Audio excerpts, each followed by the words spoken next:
very warm good evening to one and all. On behalf of Sameeksha, I invite you all for the today's session. We know that Sameeksha is an organization started by many of doctors and house surgeons with the aim of developing the knowledge of Ayurveda in a way that is accessible to all physicians for the advancement of Ayurveda around the world. From the very first step of Sameeksha on the subject of nervous system, we were made aware of the importance of nervous system in Ayurvedic treatment.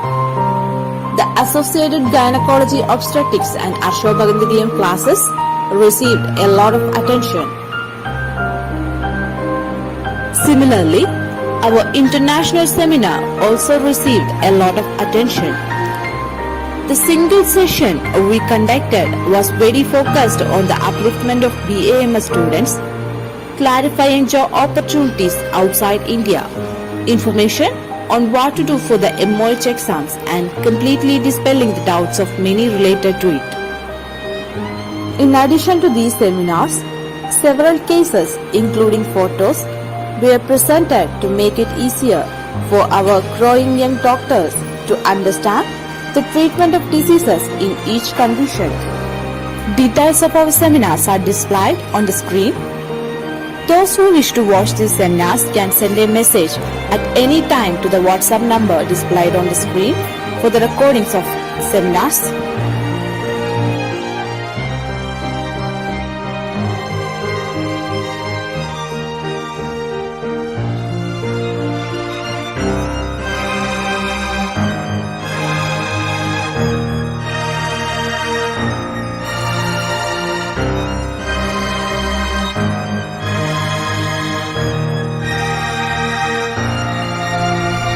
Let us go to today's class to learn more about becoming a good doctor by praying to Jagadishwar that he will bless all our Ayurvedic doctors to excel in the field of treatment.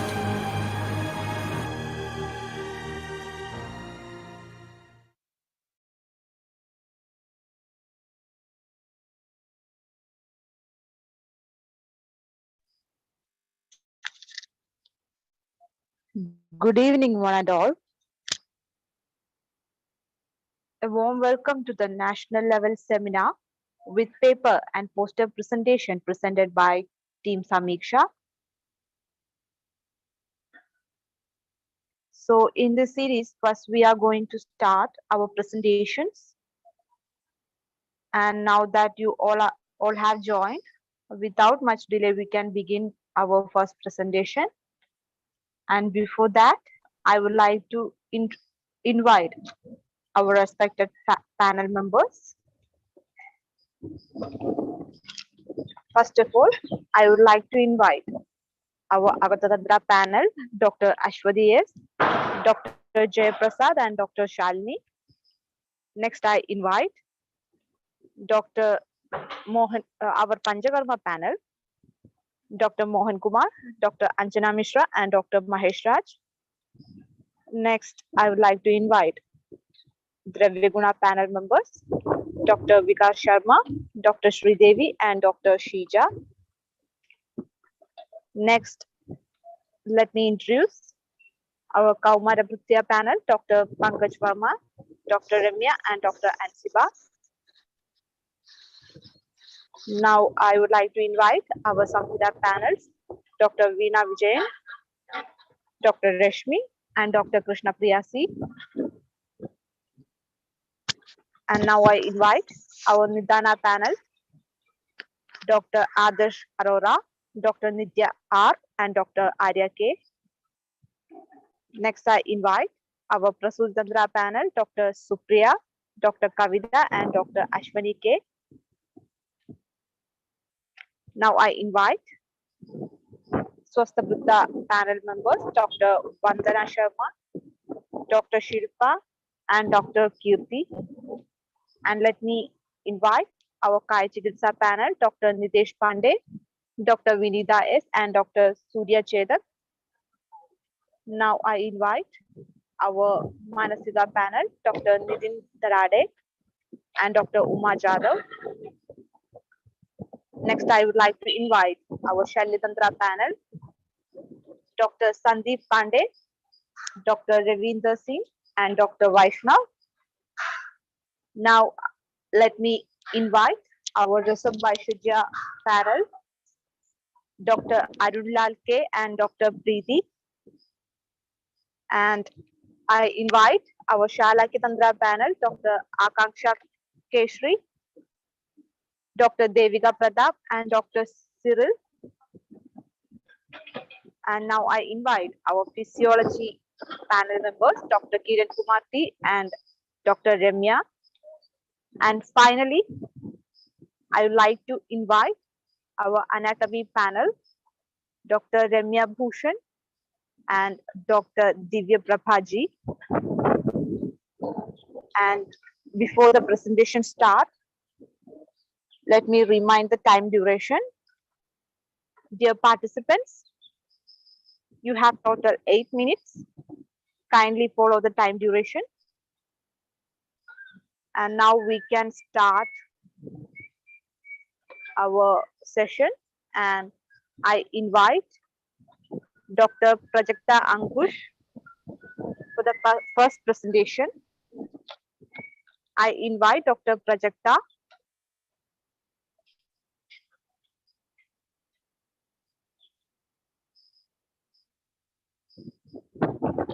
Dr. Prajakta, are you there?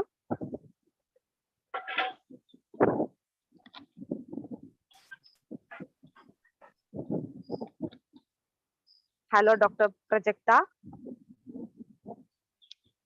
So next I invite Dr. Bhushan Mogal for the presentation. Yes, ma'am, I'm here. Good evening, doctor. Yeah, good evening, ma'am. Kindly start your presentation. Okay, ma'am.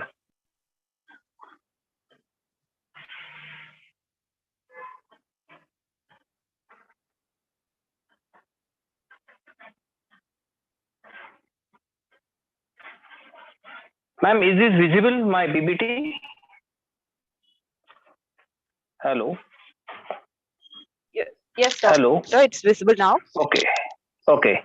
So thank you very much, Sameeksha Foundation and organization for giving me an opportunity to publish my original research work in front of all these participants and respected all chairpersons in this national platform. So myself, Dr. Bhushan Mogal. Myself, Dr. Bhushan Mogal, Assistant Professor, Department of Agat Tantra and PhD scholar from same institute, ASS Ayurveda Mahavidyalaya, Nasik, Maharashtra State. So the topic of my presentation is analytical and in vivo acute oral toxicity study of Rasa SINDOOR in albino rats. So first of all, the introductory part of this topic, that we all know the pharmacological section of Ayurvedic system of medicine recognizes mainly two types of medicines or formulations, that is Kastaushadhi, which contains excuse me, doctor. Yes, Dr. Bhushan. Yeah, ma'am. Now your presentation slide is not visible, doctor. Okay, not visible. Okay. No, just doctor. a minute, ma'am. Just a minute.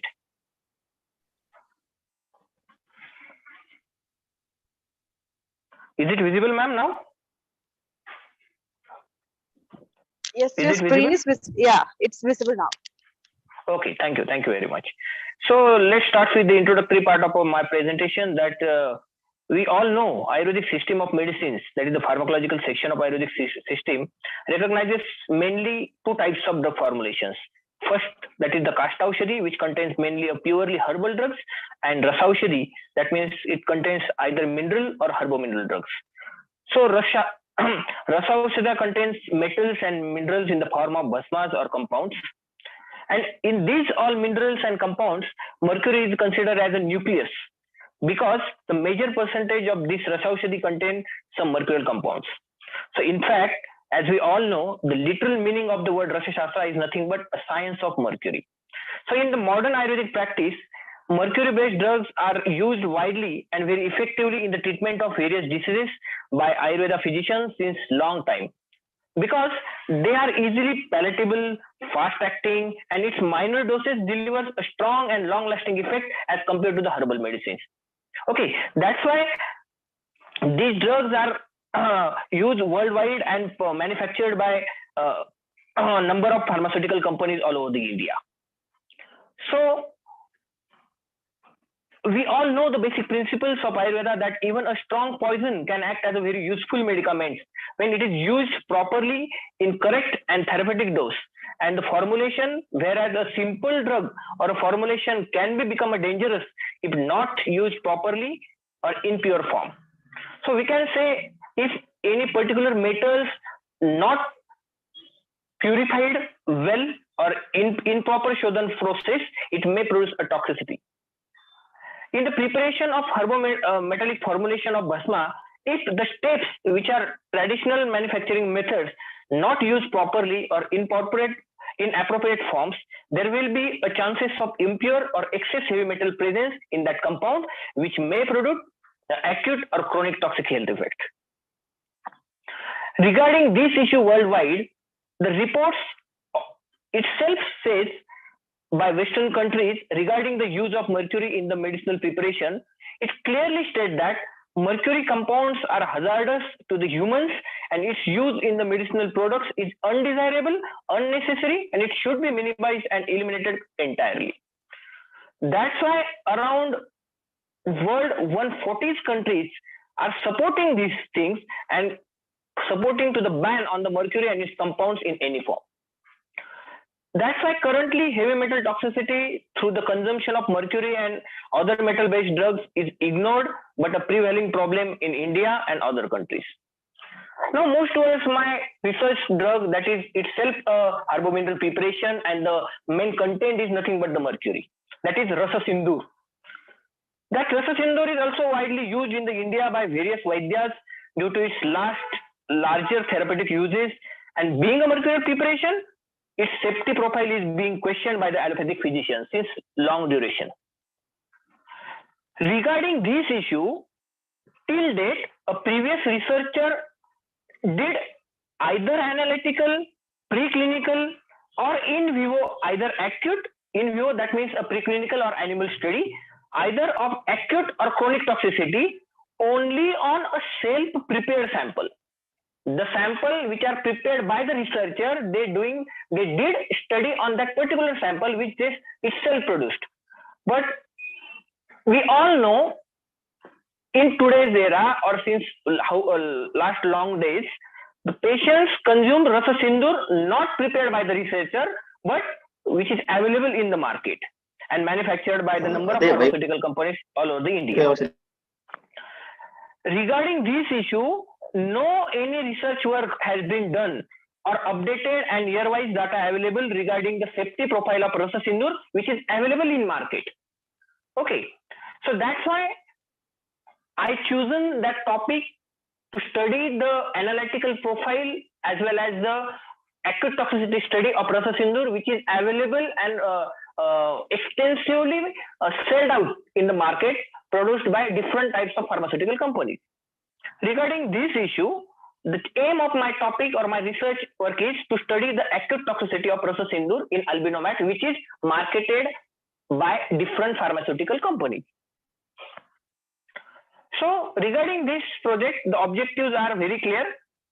I choose not a particular Rasa Sindoor of any particular company, but I chosen 3 samples of Rasa Sindoor of well-reputed companies and very well sold by the market, and labeled and coding it as a sample A, sample B, and sample C. So first of all, before actual doing that research work or acute toxicity study, first of all, I analyzed 3 samples by different techniques, and from these samples, those samples are that particular sample having greater percentage of mercury, that sample I selected for further acute toxicity study. So my first objective for this research work is to study and correlate the 3 market preparation of Rasa Sindoor according to their mercurial content. The second objective is nothing but related to the toxicity, that is to estimate the LD50 of that Rasa Sindoor. That means nothing but the lethal dose 50. That means at which dose the 50% animal going to be die. That is called as LD50 estimation of Rasa Sindoor. The third objective of my study is to study the acute toxic effect of Rasa Sindoor, that is the sign and symptoms produced by the acute dose or mass quantity dose given at a time. And the last one, to identify the target organs, the organs targeted by that Rasa Sindoor to produce toxicity, either if acute toxicity occurred or observed. Okay. So move towards the material and methods of this study. You can see the three samples, marketed samples, which are very well labeled and hidden the name of companies and labeled as a AGA A, AGA B, and AGA C. The formulation, presentation of that formulation is here in three Ziploc bags, near about same color looking, but somewhat darkish color in sample AGA C. Now move towards the study design or methodology of this research work. If you see, first of all, I designed the question of my study, that is whether the Rasa Sindoor cause acute toxicity in albino rats or thereby in human beings. Regarding this, I generated the hypothesis, that is Rasa Sindoor cannot cause any sort of toxicity or mortality in case of albino rats. And the alternate hypothesis is nothing but Rasa Sindoor causes toxicity or somewhat mortality in albino rats. So regarding this, the previous objective are decided. Then first of all, I chosen the very well marketed and very well sold samples of Rasa Sindoor, 3 market preparations of Rasa Sindoor for analytical study.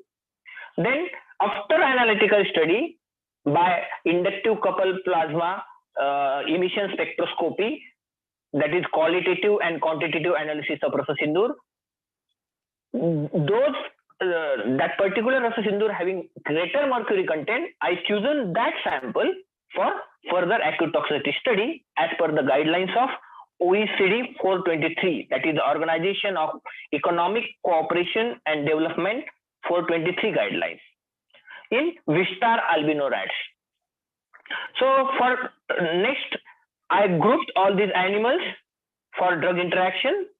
Then all the observations noted. Along with the observation, using of that observation, the good group comparisons are done, and using the appropriate statistical analysis, then we draw the conclusion. So the conclusion and result on the basis of observation as interference and the statistical analysis. This is the methodology of this study. Now move towards the details of that Rasa Sindoor, which I purchased from the market and encoded as a Rasa Sindoor sample AGA A, AGA B, and AGA C. So these are the details when I purchased that samples, what is the manufacturing date, what is the date of expiry, batch number, quantity I purchased per container, and reference of that Rasa Sindoor. So basically all the Rasa Sindoors are sold out in the market and produced by the pharmaceutical company, basically with the reference of Rasa Tarangini Shashta Taranga. That is the equal Samaguna Jarit Rasa Sindoor. That means the equal quantity of Parag and equal quantity of Gandhak, that is sulfur. Now move towards the acute toxicity test system and management. So for this, I chosen the rats, which are the Wistar albino rats. The study center is nothing but the APT Research Foundation Private Limited, Kothur Road, Pune, Maharashtra. The age and sex of the animal, basically as per the guidelines of 423 OECD, generally female rats are chosen because they are more sensitive than male rats. That's why female rats of age 6 to 8 weeks. Body weight is near about 150 to 200 grams. The identification marks, as I mentioned here already. Number of animals, there are 4 steps or 4 groups, and each group contains 3 animals. So acclimatization, how I acclimatize, all these things are mentioned, which is not that much important. We directly goes to the inclusion criteria and exclusion criteria. Now in inclusion criteria, it is obvious that healthy albino Wistar rats should be there of weight in between 150 to 200 grams. In exclusion criteria, it is very important. Every rat should not having weight less than 160 grams. The rat should not pregnant or deceased, and it should not under the experimental trials of other research work. Now, see the dose schedule of that my drug, Rasa Sindoor. So as per the OECD guidelines, I administered that drug by the single oral lavage by using the stainless steel incubation needle. As you can see in this image, by using that stainless steel needle directly passed into the stomach and push out that drug, suspension of that drug into the stomach. So in first step, that is the first group, there are 3 animals, and in the first group having the test dose, that is 300 milligram per kg per 10 ml. So as per the OECD guidelines, same dose given to the second step or second group also, and in third step or third group, the dose is increased directly to the 2000 milligram per kg body weight, and same repeated in the fourth dose. This study designed for 14 days. So in this study, first of all, we directly induce 300 milligram per kg body weight in 10 ml suspension solution and observe that particular rats for next 14 days, and all the observations are noted in between 7 to 14 days. So the assessment parameters are nothing but we assess the body weight, we assess the clinical sign and symptoms. Those are mentioned here, that is changes in skin and fur, changes in eyes and mucous membrane, respiratory circulatory changes, behavioral pattern, is there any sort of tremors or salivations or convulsions or diarrhea, lethargy, or at last mortality. And at last, necropsy changes, where there is any sort of pathological naked eye changes observed in the dead body or organs, that is the necropsy changes. How much times we have to observe or assess this criteria? So body weight before the test substance administered, and then every 7th day, that is 0 day, 7th day and 14th day. Clinical sign and symptoms, it is very important to observe all the sign and symptoms initially 30 minutes very carefully, then up to the 4 hours every half an hour, and then up to the 14 days regularly once a day. Okay.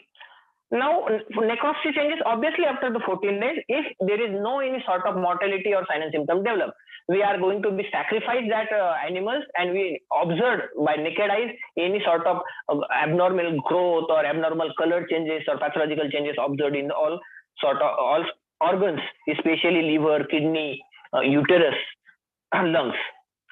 Now we collect all this data and using the appropriate test, that is the one-way ANOVA test followed by the Benfori, to determine the significance of difference within the groups. This test actually applies for only the numerical data, that is the body weight data. All data are non-numerical, that is the clinical sign and symptoms, whether that is present or absent, whether there is mortality present or absent, or whether there is any naked pathological changes present or absent. So this test is applied only for the body weight changes. Now, what are the observations we find? So first of all, in analytical study, when we collect 3 samples of that particular Rasa Sindoor, Agat A, Agat B, Agat C, when we carried out the inductive coupled plasma atomic emission spectroscopy, that is ICP-AES, we found that all 3 samples contained 17 different elements.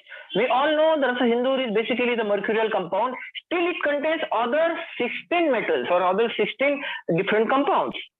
And among these, we found in sample Agat A 72% near about of mercury. In Agat B, 74% percentage of mercury, and in Agat C, 73% of mercury. So sample B contains more percentage of mercury. That's why I choose that sample B for further acute toxicity study. So by observing all these rats throughout the 14 days, what we find? So we find acute toxicity of Rasa Sindoor performed at the limit dose of 2000 milligram per kg by body weight as per the OECD 423 guidelines. Rasa Sindoor was found to be safe as no mortality observed during all study days, that is 14 days. No single rat going to be died. Gross behavior of all animals was found to be normal. No any behavioral changes, no any irritation, no any tremors, no any palpitation, or no any abnormal changes observed in that particular female rat. No any clinical signs of intoxication observed that we are seen in the assessment criteria. And also there is no gross pathological alteration or encountered during the necropsy.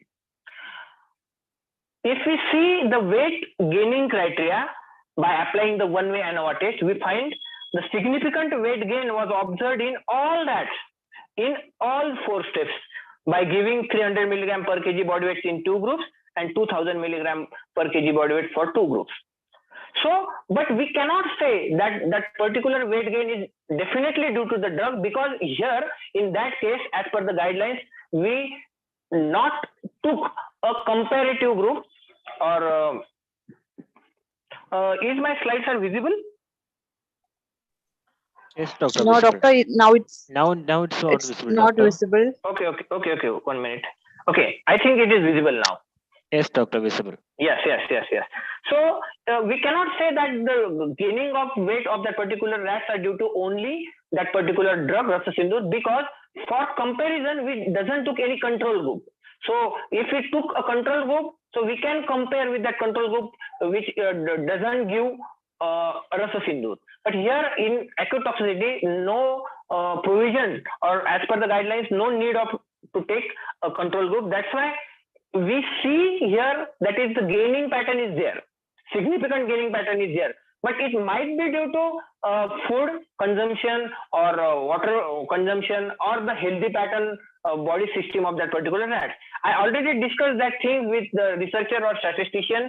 They told me that this pattern is common if still you using analytical test, but still that gaining pattern or significant result not due to your drug. So you can see the images of growing pattern or weight gaining pattern for 300 milligram and 2000 milligram per kg body weight dose. Now move towards the next slide, that is the necropsy changes. You can see the necroptic changes after death or after sacrifice all these female rats. You can see the GIT and liver and all these organs. They are absolutely normal. There is no any gross pathological changes observed. So at the end of that topic, we conclude that Rasa Sindoor, that is specifically a sample B, because we choose the sample B which contains higher percentage of mercury, having higher mercury percentage, is absolutely safe at the limit dose of 2000 milligram per kg body weight. As per the guidelines, you should not give more than 2000 milligram per kg body weight for any sort of rat, because 2000 milligram, that means 2 gram per kg, it is very high dose. So if any drug at the limit dose of 2000 milligram per, sorry for interruption. I think it is again not visible, na? Okay, just a minute. No, doctor. Yeah.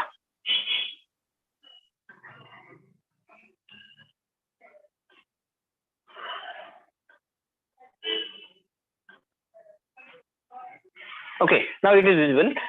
So maximum limit dose is always a 2000 milligram per kg body weight. So at that dose, Rasa Sindoor doesn't produce any sort of sign and symptoms or naked pathological changes. That's why it is safe.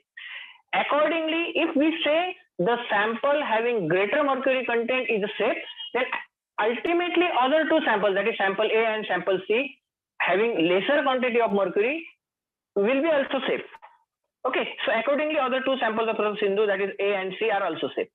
As per the global harmonized classification system, that is GSS, the Rasa Sindoor sample B has been classified as GHS category 5. That means the last category, the expected toxicity falls in the range of 2000 to 5000 milligram. That means if toxicity develops due to the Rasa Sindoor, it is definitely due to consumption of more than 2000 milligram per kg body weight per day. So at the last, the lethal dose 50 value of Rasa Sindoor may be higher than 2000 milligram per kg body weight for in the rats and the human beings. Okay, so at the end of this my research presentation, these are all the references from which I collected all the information and study pattern and guidelines and acute toxicity study design. So if you see the last reference, that is the OECD guidelines, that is nothing but the Organization for Economic Cooperations and Development guidelines, which are very common and regularly used for the different types of experimentation on various types of animals. So I prefer that guidelines 423 for oral acute toxicity class method study in rodents. So at the last, thank you very much for patience listening and giving me opportunity to present that very interesting and specific topic regarding the herbo-mineral preparation which are commonly used in India by various Vaidyas, but still in foreign countries this is not acceptable. I want to validate our faculties, our Ayurveda domain as a safe drug for the human beings all over the world. So thank you very much. So I conclude here. Thank Thank you, doctor. you, doctor. Yeah. So Yeah. next I invite Dr. Pavithra Jaivarshaa for the presentation. I invite Dr. Pavithra. Hello, audible, doctor. Please share the screen, doctor.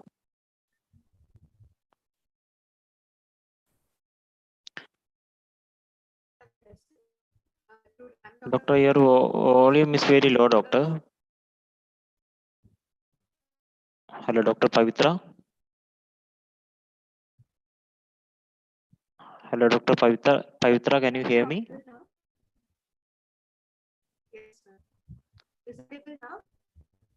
Screen is not visible. It is in the sharing mode, doctor.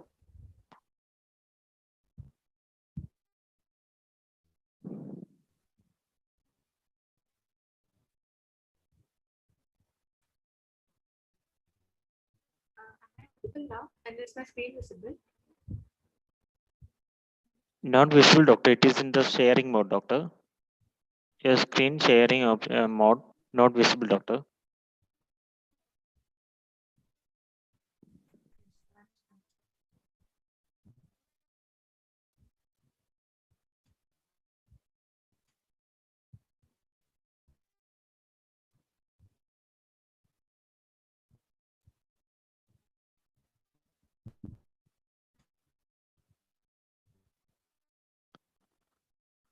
Hello, Dr. Pavithra. Yes, is it visible now? Screen is not visible, doctor. Can you increase your volume, doctor? Increase my volume. And my screen. Your screen is not visible, doctor.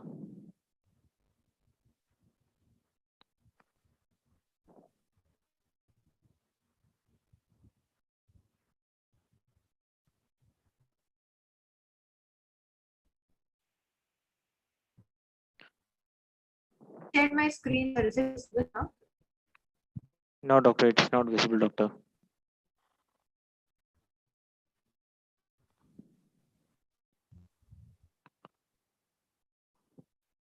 I think it was a network problem, doctor.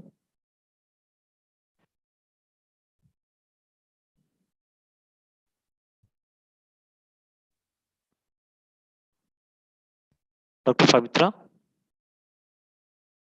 Hello, Dr. Pavithra? Dr. Pavithra, we will call you next. Dr. Pavithra, your volume is very low. We will call you next, doctor.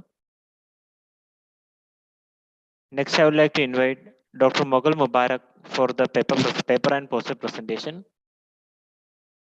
Hello, Good doctor. evening, sir. Am I audible, sir? Audible, doctor, audible. Yes, sir. Please share the screen, doctor. Yes, sir.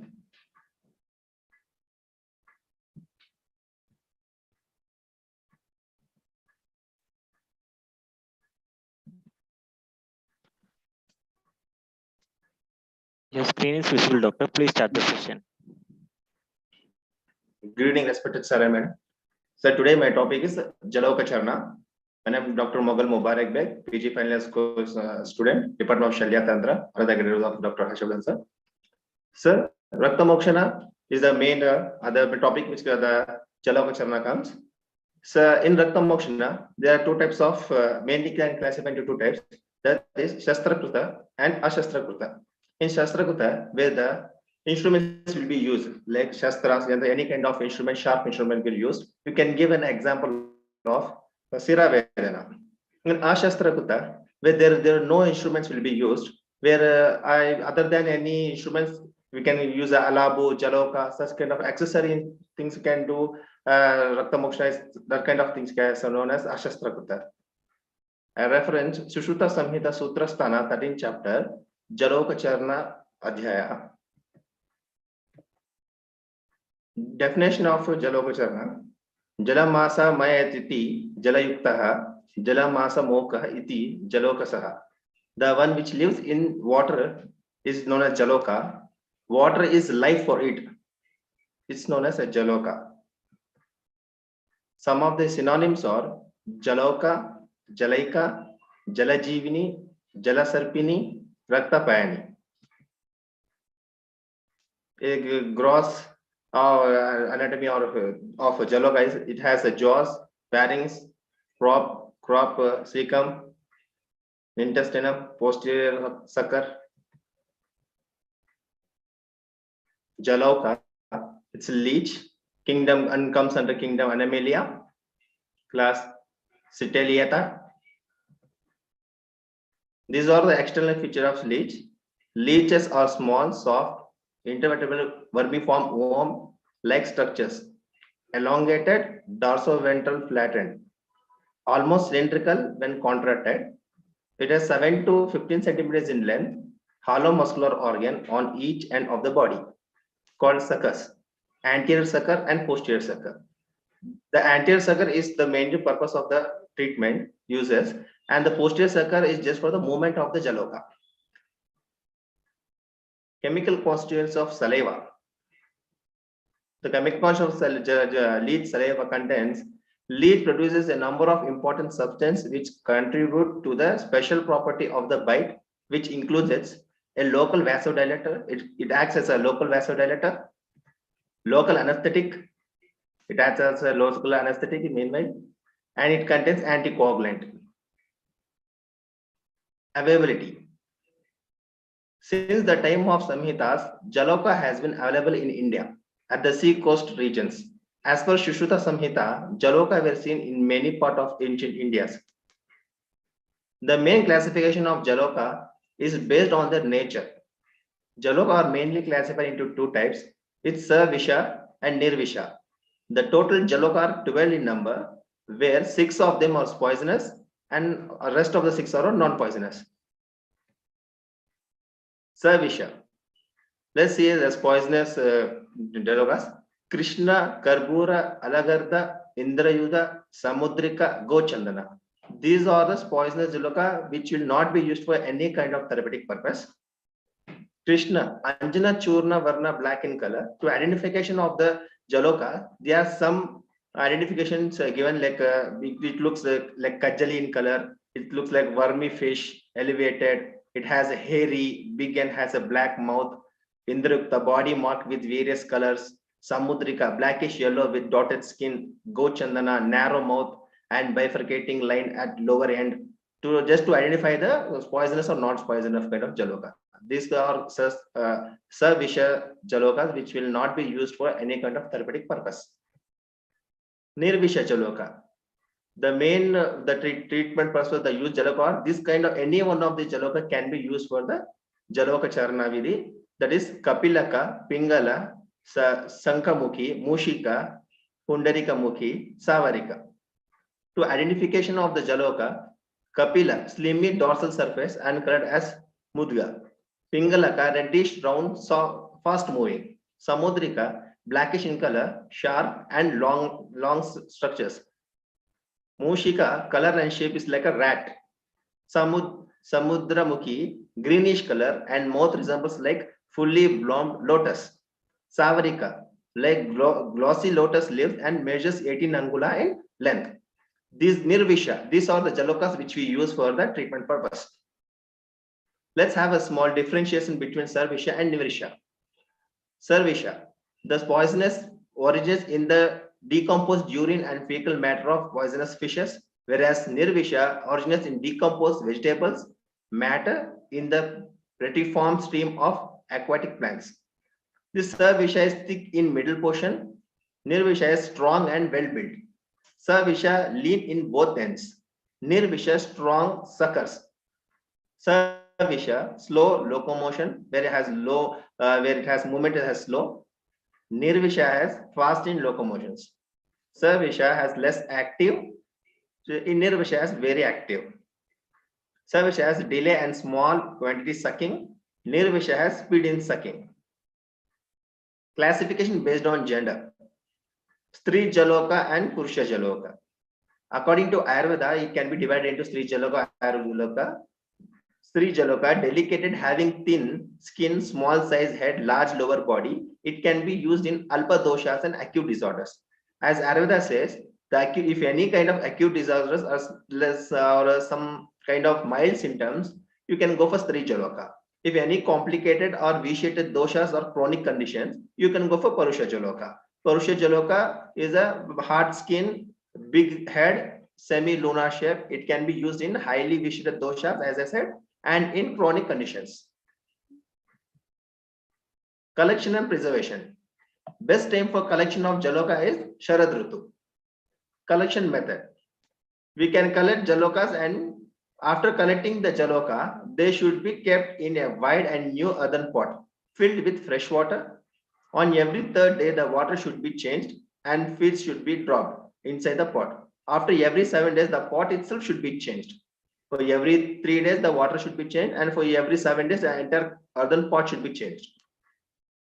Jalokacharana Vidhi. We can again divide this Jalokacharana Vidhi into Purva Karma, Pradhan Karma, and Paschat Karma. That's pre-operative, operative, and post-operative. In Purva Karma, Atura Siddhanta, Jaloka Siddhanta, Siddhata, and Samhara Sangraha. Atura Siddhanta. First, we have to talk to the patient and say about the procedure. Convey the patient about the entire procedure, and when he is comfortable with this process, and then we have to proceed. The second is Jaloka Siddhanta. The Jaloka should be activated by taking the Jaloka and putting into the kidney tray and adding some amount of turmeric powder on it. The Jaloka moves very fast. It indicates the activation of Jaloka. Sambara Sangrahana means the other requirement things should be kept ready. This all comes in Purva Karma. Once all the things are ready, it comes for Pradhan Karma, main procedure of Jalokacharana. Jalokacharana can, as soon as you know where to, as soon as you confirm the process, the site to give Jalokacharana, just clean with water and leave the Jaloka on the spot. Inflammation or diabetic foot or any kind of acute disorders, pain, swelling, you just give the Jaloka, leave on the spot. It sucks itself. If there is any kind of failure in the sucking of the Jaloka, you can just give a prick. Just you can take a needle and give a prick. So the blood, due to the blood, the Jaloka immediately catches to the point where we want. Once the Jaloka starts sucking, just keep a cotton swab on it so that it feels like it's in water and there is no any kind of environmental changes for him. After the calculation of the blood you required, you have to remove the, you have to go for Paschat Karma. Again, the Paschat Karma can be divided into Jaloka and patient, both. For Jaloka, immediately just sprinkle it, Haritra Churna near the mouth of the Jaloka, it itself leaves it. Soon after it has left, as the saliva contains anticoagulants, there will be a severe bleeding. So a tight bandage can be given for the patient. Clean the entire place where the Jalokacharana is given, and a tight bandage can be, bandhana can be done for the patient. And for Jaloka, Jaloka Vamana should be done by sprinkling the turmeric powder on the mouth. The Jaloka Vamana can be done. What are the complications of Jalokacharana? They are complications. Some of the complications: Tad, Damsha, Daha, Shofa, Paka, Kandu, Vidaka, Visarpa, Jora, Murcha. This kind of common some complications are manageable. What are the Patyas after following Jalava? Patya, same as those for any kind of Raktamokshana. Avoid exercises, avoid sexual intercourses, avoid cold bath, avoid Devaswapna day sleep. Food having Shara, Amla, Katu Rasa should be avoided till the body gets normal strength. Take home message: this is the time-based prime duty for us to rediscover the forgotten Indian science components which showed miraculous results. Thank you, sir. Thank you, doctor. Thank you, doctor. Dr. Mogal, are you ready to present poster now? Yes, madam. Yes, sir. Okay, okay, doctor. Dear participants, before going to the next presentation, let me remind you the same. Sir, the poster is visible. You Sir, Dr. Mogal, please continue, doctor. yes, sir. As the poster is visible. Yes, doctor, visible, doctor. Sir, this is the poster presentation. I have taken again the same chapter as Jalokacharna. And some of the synonyms are Jalavadini, Jalasarpini, Raktapayani.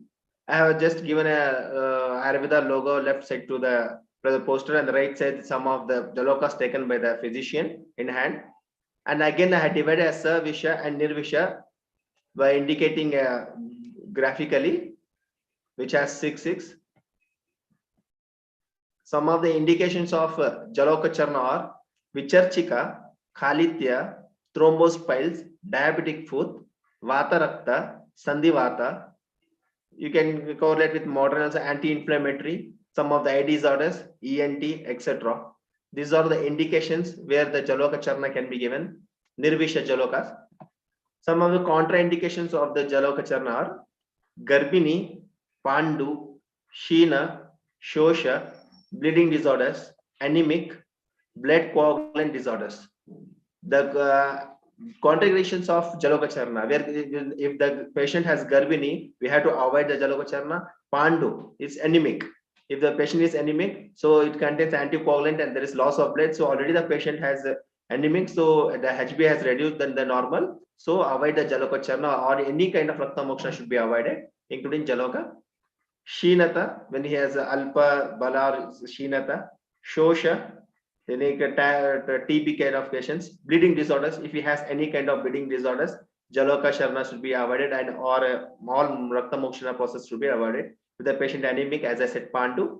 And blood coagulant disorders. Already if the patient has anticoagulant kind of diseases, and again giving Jalokacharna and the saliva contains anticoagulant, it may lead to a severe complication. So it's better to avoid Jalokacharna in blood coagulant disorders. And I have given a reference of Sushruta Samhita Sutrasthana 13th chapter, Jalokacharna Vidyadhyaya. And a procedure, the Purva Karma, Pradhan Karma, and Paschat Karma. In Purva Karma, Jaloka and patient. For Jaloka, I take a fresh kind of Jaloka which has not used less than 7 days before. Once the Jaloka is used, again for the next 7 days, the same Jaloka cannot be used. So a fresh Jaloka which has not used less than 7 days is taken and sprinkled with a light amount of turmeric powder and activated.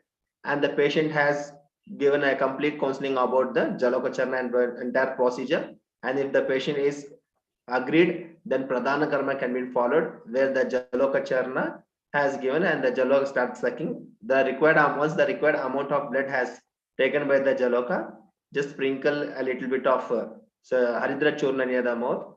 It leaves it by itself and go for the Paschat Karma. We can see where we can see the Jaloka Vamana has given doing by the physician, and in the second one we can see the blood where it has vomited. We can calculate the amount of how much amount ml of blood we have removed from the Jalokacharna. And once the Vamana has done for the Jaloka, again we can put back the Jaloka and should not be used for the next 7 days. Thank you, sir. This is my poster presentation. Thank you, doctor. Thank you, sir. Next, I would like to invite Dr. Devyani P for the paper presentation. Dr. Yes. Devyani? Okay, Yes, doctor. sir. Yes, sir. Am I audible, sir? Audible, doctor, audible. Okay. Please share the screen, doctor. Yes, yes.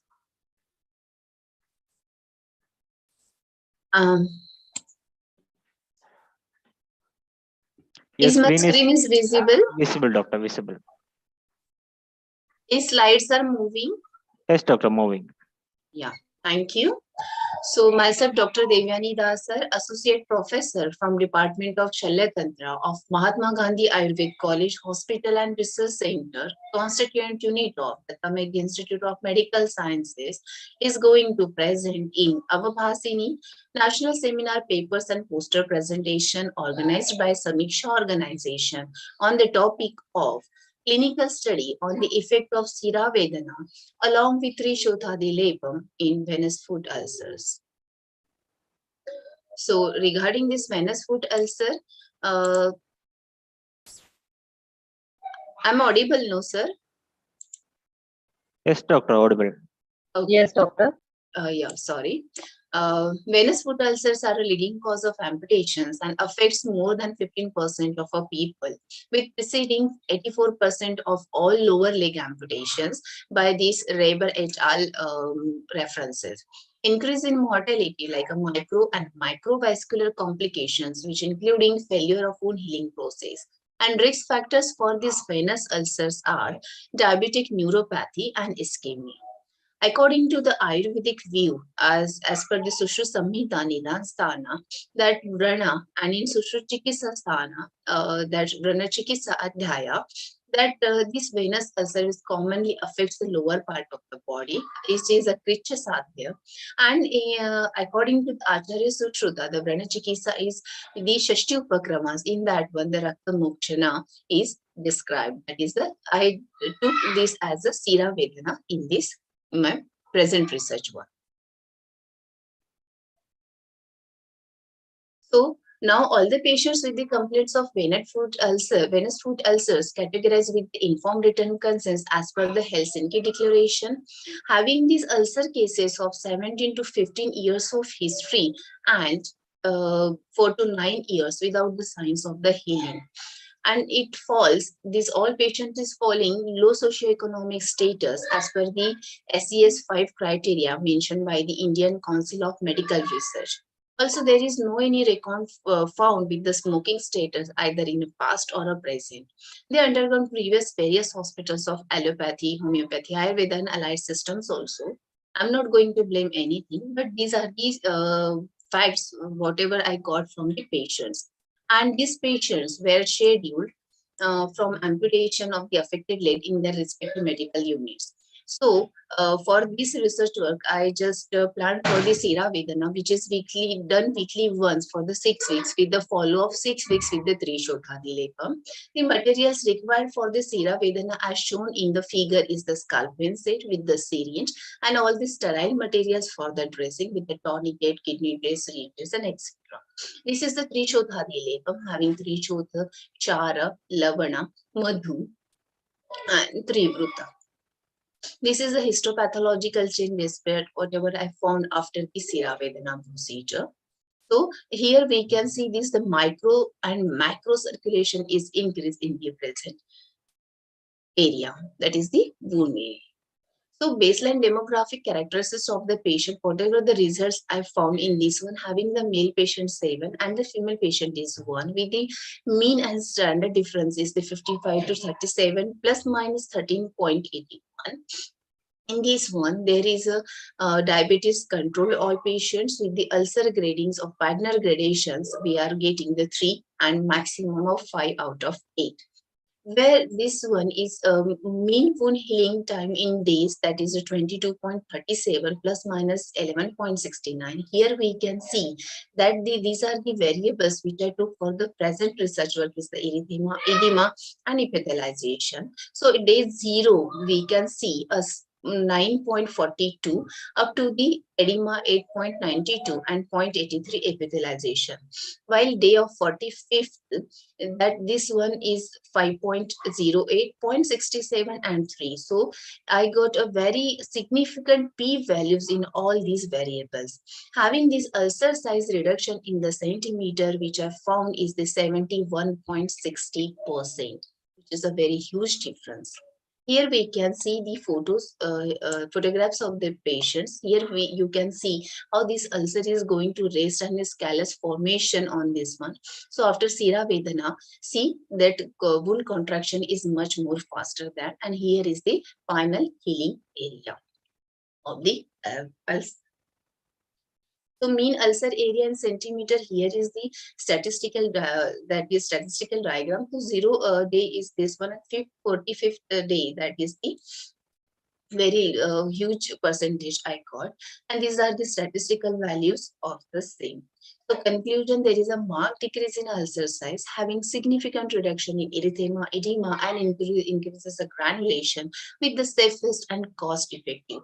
By this one, actually, by this one, we can go a very nice treatment by the SIRAVYADHANA procedures, having the chronic wound ulcer patients which are posted for amputation, and we can definitely in future by this Ayurveda techniques we can heal very fastly these ulcers.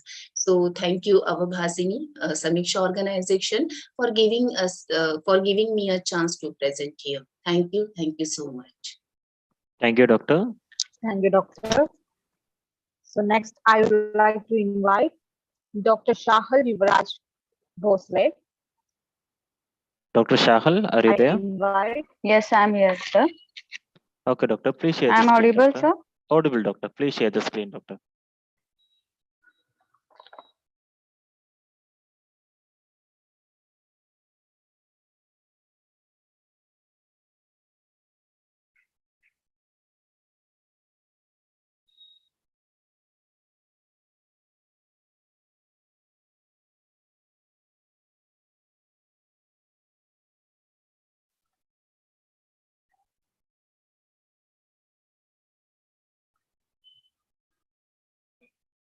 Hello, doctor.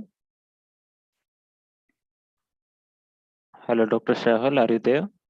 Yes, I'm there, sir. I'm going to share my Okay. screen. Okay, doctor.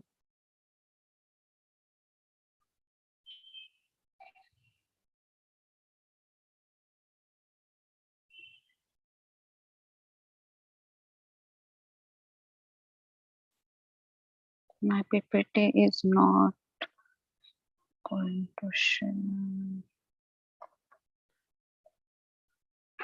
Doctor, you have any problem with screen sharing, doctor? Yes, I have problem in screen sharing. Okay, doctor, don't worry. I will share for you, doctor.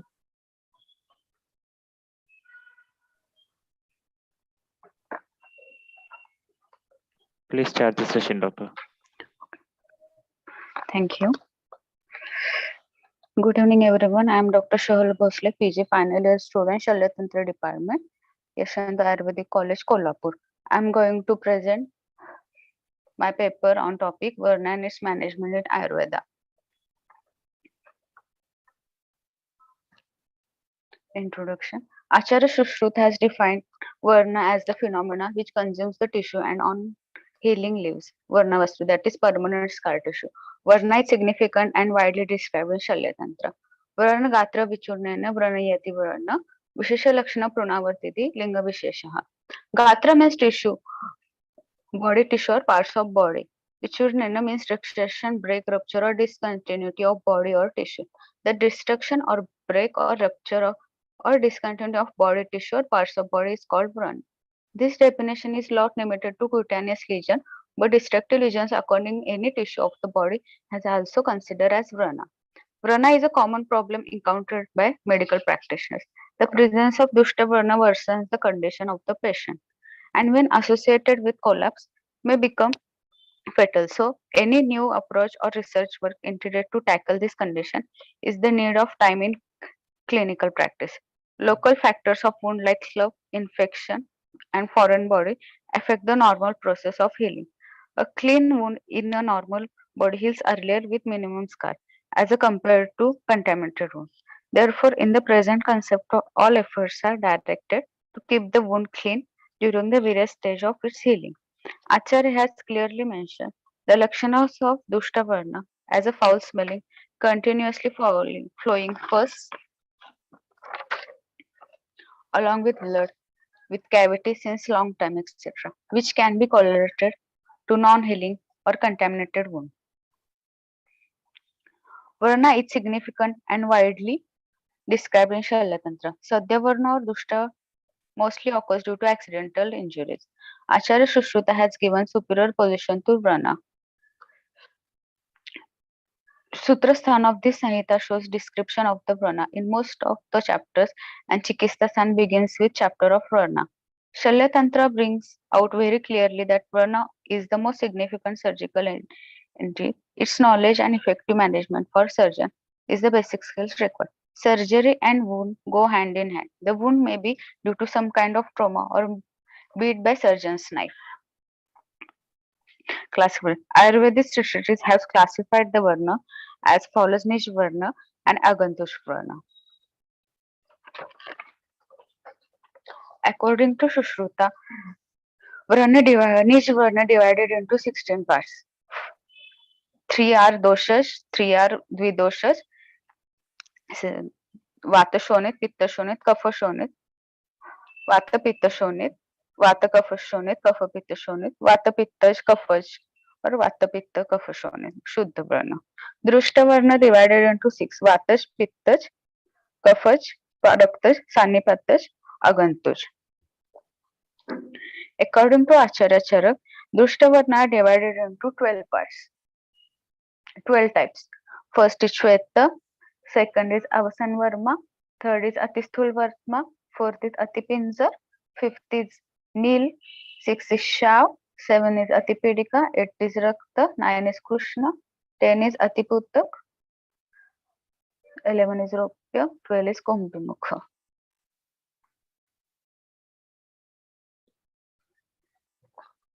Sir, can you please go to next slide of types?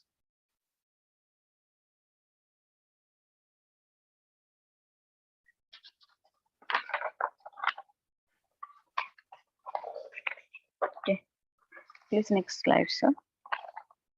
Thank you. Sthan of Varna according to Acharya Sushruta and Acharya Charak. Acharya Sushruta and Acharya Charak describe Sthan of Varna in 8 types. First 6 types are common by Sushruta and Charak. These are Tvaka, Mamsa, Sira, Snayu, Asthi and Marma. Koshta and Sandhi are 2 different types which is described by Sushruta, and Antarsray or Meda are described by Charak. Color of Vrana. These depend on involvement of dosha. Vata dosha involvement, then color of Vrana are ash, pigeon, body or red black. When Pitta is involvement, then there is color of Vrana are blue, yellow, green, indigo, black, reddish, Kapila or Pingala. Kapha involvement shows the color white and or Pandu. Rakta shows reddish, blue, yellow or other color like Pitta, or Sanipata shows mixed color.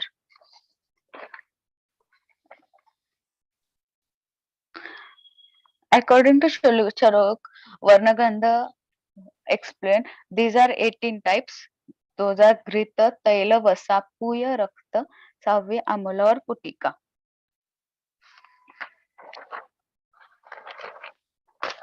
Akruti of Vrana.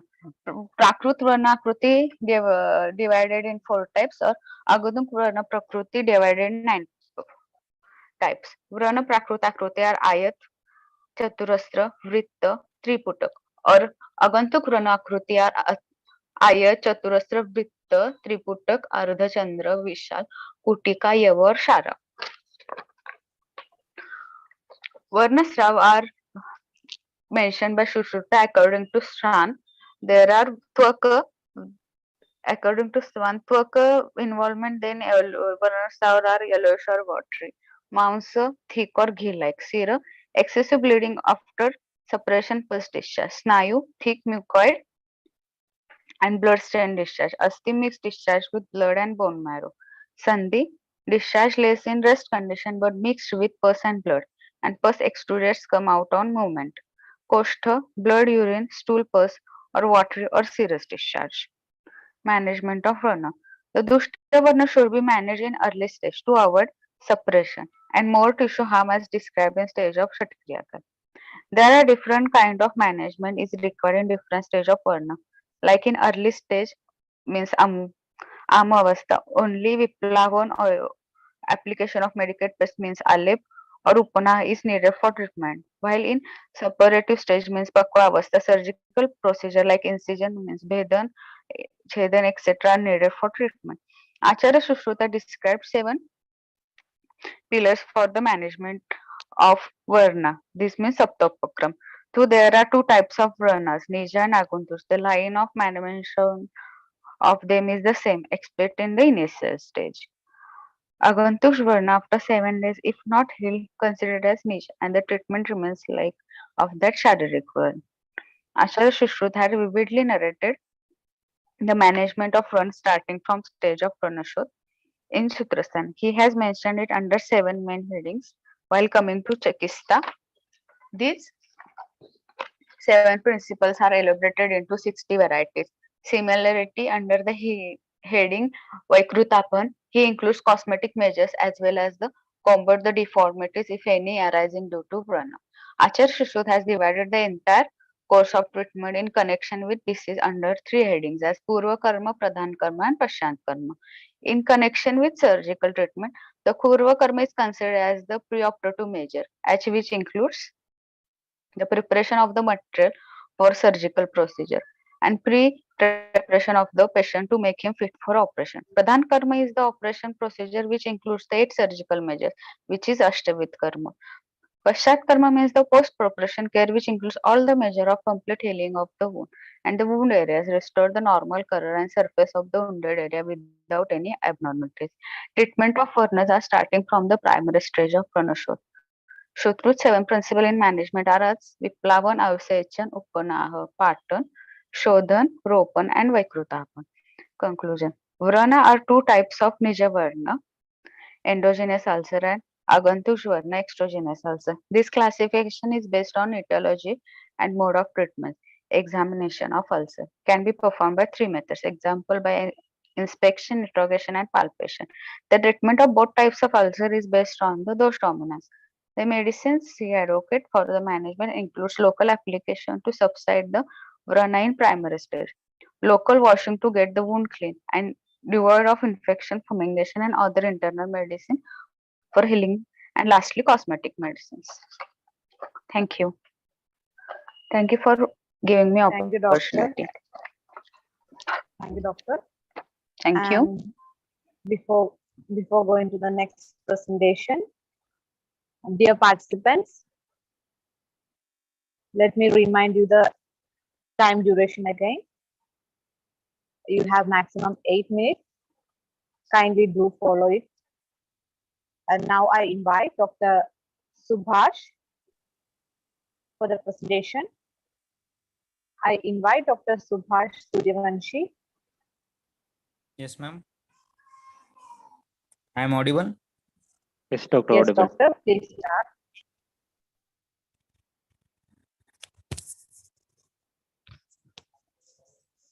Can you see my screen? No, it's it's visible Yes, now. it's visible, Doctor. Visible, Doctor. Yes. Good evening, everyone. Today I am present the paper on regeneration therapy and disease prevention by Dr. Jaivarshaa. Abstract: an attempt is made to project at one place of Ayurvedic regeneration therapy and this disease prevention which classic Charpakta Chavanprashavle in orderly manner which would be both easy to understand and rewarding in the field of disease prevention and rejuvenation. Preparation of Chavanprash and its efficacy in a rejuvenation and disease prevention, role of Avleha and other important aspects. Ayurveda claims at prevention and promotion of health, prevention and cure of disease through the concept positive physical and mental health. Management of rejuvenation and disease prevention was an era of specialization even during Charaka's time, mentioned in detail in Charak Chikitsa Sthana's first Adhyay, Rasayana Adhyay. One of the most important aspects of Rasayana therapy is that Charakacharya illustrated in Rasayana Adhyay at first in the Chikitsa Sthana because they know the importance of rejuvenation therapy and prevention of disease. The definition of Rasayana by Charakacharya, Labho Payo hi Shastanam Rasadinam Rasayanam. Chavanprash is an Ayurvedic health supplement which is made up of super concentrated blend of nutrient-rich herbs and minerals. It is meant to restore the drained reserve of life, ojas, and to preserve strength, stamina, and vitality while stalling the course of aging. Chyawanprash is formulated by processing around 50 to 55 medicinal herbs and their extract, including the prime ingredient amla, amalki, gooseberry, which is the world's richest source of vitamin C. Chyawanprash preparation involves preparing the decoction of herbs followed by drain extract preparation, subsequent mixture with honey and addition of aromatic herb powders, namely clove, cardamom, cinnamon as standard. The finished product has the fruit jam-like consistency and sweet, sour, and spicy flavor. Scientific exploration of Chyawanprash is warranted to understand its therapeutic efficacy. Scattered information exploring the therapeutic potential of Chyawanprash available, and there is a need to assemble it. Then an effort was made to compile the scattered information from ancient Ayurvedic texts and pesticides along with the ethnobotanical, ethnopharmacological, and scientifically validated literature that highlights the role of Chyawanprash in Ayurvedic rejuvenation therapy and disease prevention. Chyawanprash comprises two texts, Chawan and Prasha. The word Chawan is the name of sage and also symbolizes the degenerative change. Prasha denotes the drug or foodstuff that is suitable for consumption. Indeed, Chyawanprash is comprehensive metabolic tonic. It contains variety of herbs and it is used to promote health, prevent disease. Chyawanprash is an Indian formulation prepared according to the traditional Ayurvedic recipe, enriched with several herbs, herbal extract, processed minerals, regarded by many experts as an essential health supplement. Chyawanprash has been around for centuries. Chyawanprash possesses multiple health benefits and it has been widely used since ancient times as a health supplement and as a medicine for enhancing immunity, longevity. Chyawanprash has a part of every Indian's life from the day it was introduced, irrespective of social, culture, political, and scientific factors. It was one of the most appreciated food for its anti-aging effects long before vitamins, minerals, antioxidant supplements came into existence. Rasayana, a branch of Ayurveda, includes a number of specialized approaches, aims at prolonging life, preventing aging and diseases, eliminating degenerative processes, and promoting excellent health. Of all Rasayan formulations emerged during the classical medieval period, Chyawanprash undoubtedly stands out as the most important. This formulation has the major strides as an over-counter product since it entered in the consumer market in 1950s. It is highly appreciated for possessing multiple health benefits and addressing the prevention, promotion, and curative aspect of health. Chyawanprash consists of amla as a base, and it is considered to be the most effective rasayana for sustaining homeostasis. Chyawanprash contains amla has mixed taste, combining sweet, sour, bitter, pungent, and astringent qualities. On regular intake, it maintains the physiological functions and rejuvenates the whole body system. Ancient claims and contemporary scientific evidences. Traditional Ayurvedic practitioners call Chyawanprash as ageless wonder. The formulation of Chyawanprash is the time-tested and still effective to mitigate the present world health concerns. In the context of Chyawanprash, Charak narrates, it is the premier rasayana beneficial for the allaying cough, asthma, and other respiratory elements. It nourishes the weak and degenerating tissues, promotes vigor, vitality, and anti-aging. As per ancient classics, regular intake of this tonic helps to attain intellect, memory, immunity, freedom from disease, endurance, improved functioning the senses, and great sexual strength and stamina, improve digesting process, improvise skin tone and glow, and restore, maintain the normal biofunction of vata. Chyawanprash help to balance the three doshas, vata, pitta, and kapha. Also, Chyawanprash has passed the scrutiny of several scientific studies. Contemporary studies corroborated and validate an ancient claim and traditional beliefs regarding to the therapeutic use. The herbal and spicy ingredients of Chyawanprash help to convolute the circulatory system, thus channelizing the removal of the toxins from the distant tissues and visceral organs. It builds a congruent synergy and physiological functions, steering towards the improved metabolism. All herbs and natural products in the composition of Chyawanprash has been well investigated, explored, and scientific community of their therapeutic vistas. It is very challenging to uncover an active phytochemical and rationality behind its therapeutic uses. An underlying mechanistic role of herbal medicines by adopting contemporary scientific tools and methods. However, this is not imply that all the doctrines and beliefs in traditional medicine system which are not justifiable by scientific substantiation are irrational and non-existent.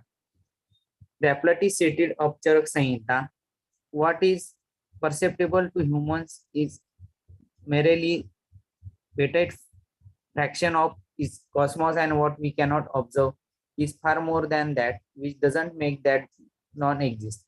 Chyawanprash is beneficial for health in several ways. It is excellent enhancing physical performance, tonic, rejuvenator, anabolic, immunomodulator, and promotes strength to the gastrointestinal tract, digestive organs, cardiovascular, respiratory, and cerebrospinal system, neurological circuits, and renal and reproductive tissues. Protect and strength of respiratory system. A regular intake of Chyawanprash strengthens the trachea, bronchial tree, and hence improve the immunity and functioning of the respiratory system. It helps to treat the respiratory infections, allergic cough, asthma, bronchospasm, rhinitis, seasonal and non-seasonal respiratory disorder, common cold, and tuberculosis, and thus strengthen the respiratory system. It is also used as an adjuvant and anti-tubercular drugs to augment their bioactivity and prevent the side effects. Pippali, kantakari, kakadshingi, bhumiamalaki, vasa, pushkarmula, krishnaparni, agnimanth, shaliparni, sesame oil, and amla help to nourish the respiratory system. It has a randomized controlled trial. RCT 90 pulmonary tuberculosis patients were treated by Chyawanprash 10 grams twice daily as an adjuvant anti-tubercular drug. Chyawanprash augmented the bioactivity of anti-tubercular drugs and prevented their side effects, cough, expectoration, weakness, loss of appetite, loss of weight, fever, edema, HS, and hemoptysis disappeared almost completely in the threatened group, along with the improvement in the hemoglobin levels of effectively healing enriched through chest X-ray post-therapy. Another observational study on 99 newly diagnosed pulmonary tuberculosis patients revealed that the concomitant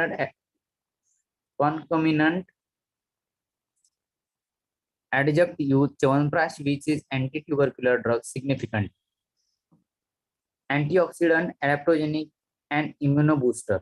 The combination or cocktail phytocompounds as in Chyawanprash offers better antioxidant effect that single antioxidant therapy than single antioxidant therapy, and adaptogenic characteristics of Chyawanprash are attributable to its excellent anti-aging and analgesic supplement. Recent investigations have asserted that polyphenols, gallic acid, catechin in Chyawanprash exerts key antioxidant potential, and it is known to possess potent neuroprotective, cytoprotective, and antioxidant properties. Piperine content in Chyawanprash act as bioavailability enhancer. Chyawanprash is an effective adaptogenic. Some clinical reports to support the adaptogenic and antioxidant effect of Chyawanprash on normal and depressive subjects. Conclusion. Based on the above given discussion and logic, it shows that Ayurvedic management of rejuvenation therapy and prevention of disease with the help of classical Chyawanprash Aulya is more beneficial than the modern treatment methods which are just time and symptom based. With the growing era, the prevalence growing disease, treatment said not done when the body feels better physically as well as mentally too. Chyawanprash is immensely valuable in terms of therapeutic and global trade. This is review underscores the plethora of ancient therapeutic claims of Chyawanprash, coupled with their validation by available scientific evidence, reported evidence, support in the multifaceted preventive, promotive, and curative health benefits, proving it to be an ancient elixir with the modern cure. However, mechanistic study and the sufficient clinical reports are still lacking. Despite the traditional implementation of Ayurvedic medicine and the reported efficacy evidence, there is a requirement of controlled experiment on the effect of main active compounds and their synergistic and antagonistic effect in order to clarify their mechanism of action.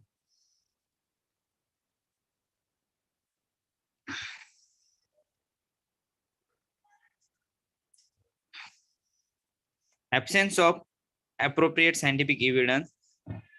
Nevertheless, the present report can be used for the future investigation as well as clinical purpose. To sum up, the Chyawanprash is an Ayurvedic superfood and healer par excellence that strengthens the immune system and revitalize the physiocosmetic system and superior nutritious and safe health tonic.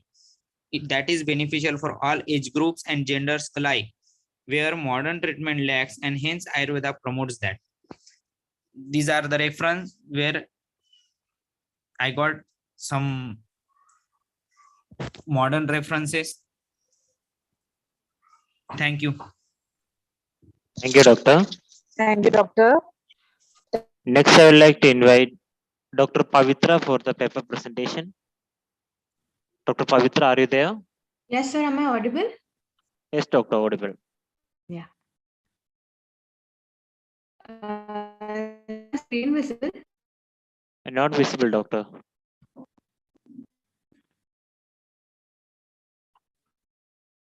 Doctor, it was a network problem. I will share for you, doctor. Okay.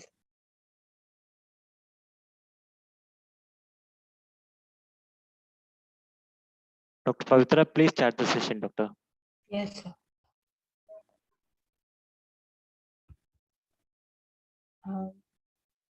Good evening, one and all present here. Today I'm presenting the topic role of SIRAVYADHANAM in neurological disorders. And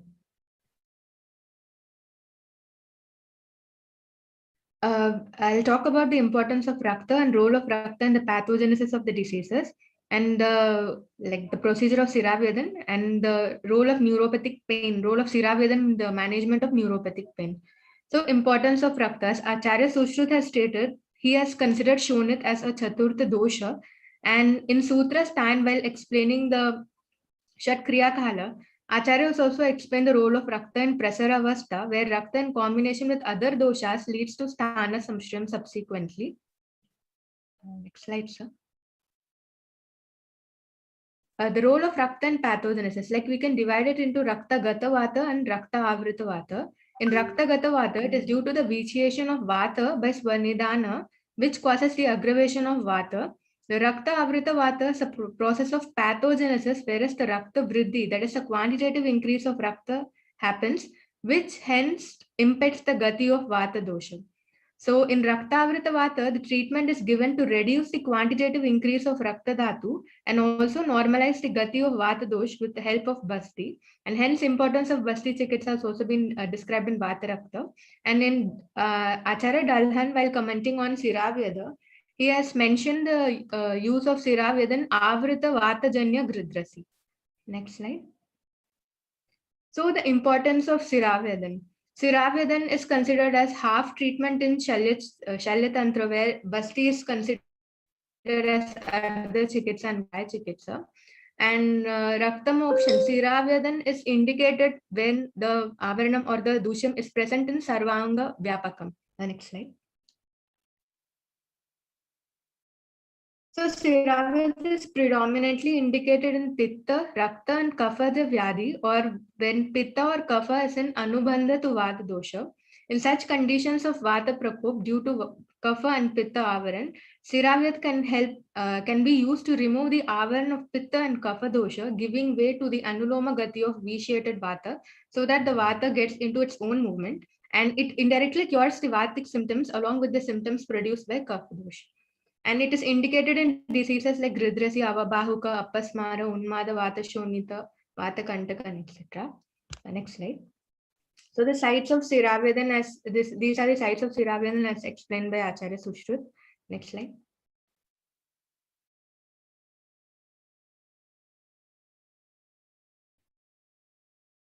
And the procedure for SIRAVYADHANA as the most prominent or raised vein has to be palpated.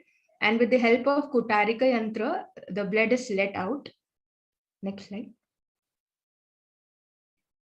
So the instruments used in venesection have been described into two. Vrihimuka instrument is used in fleshy parts, whereas in Asti Pradhana Jaga, Kutarika instrument has to be used. And it has to be in the size of half of Yava, and Vrihimukha has to be in the size of half of rice grain. Next. So now we'll talk about the neuropathic pain. So neuropathic pain is a complex chronic pain state that usually accompanies tissue injury, disease or injury to peripheral or central nervous system, and the lesion may occur at any point. So these are the types of pain which can be seen, which can be pursued by the patient. That is spontaneous pain, allodynia, causalgia, that causes severe burning pain, dysesthesia, that is abnormal unpleasant sensation, and paresthesia, that is the abnormal dermal sensations. Next slide. So the pain pathways, basically the pain travels in the order of first order neuron, second and then third.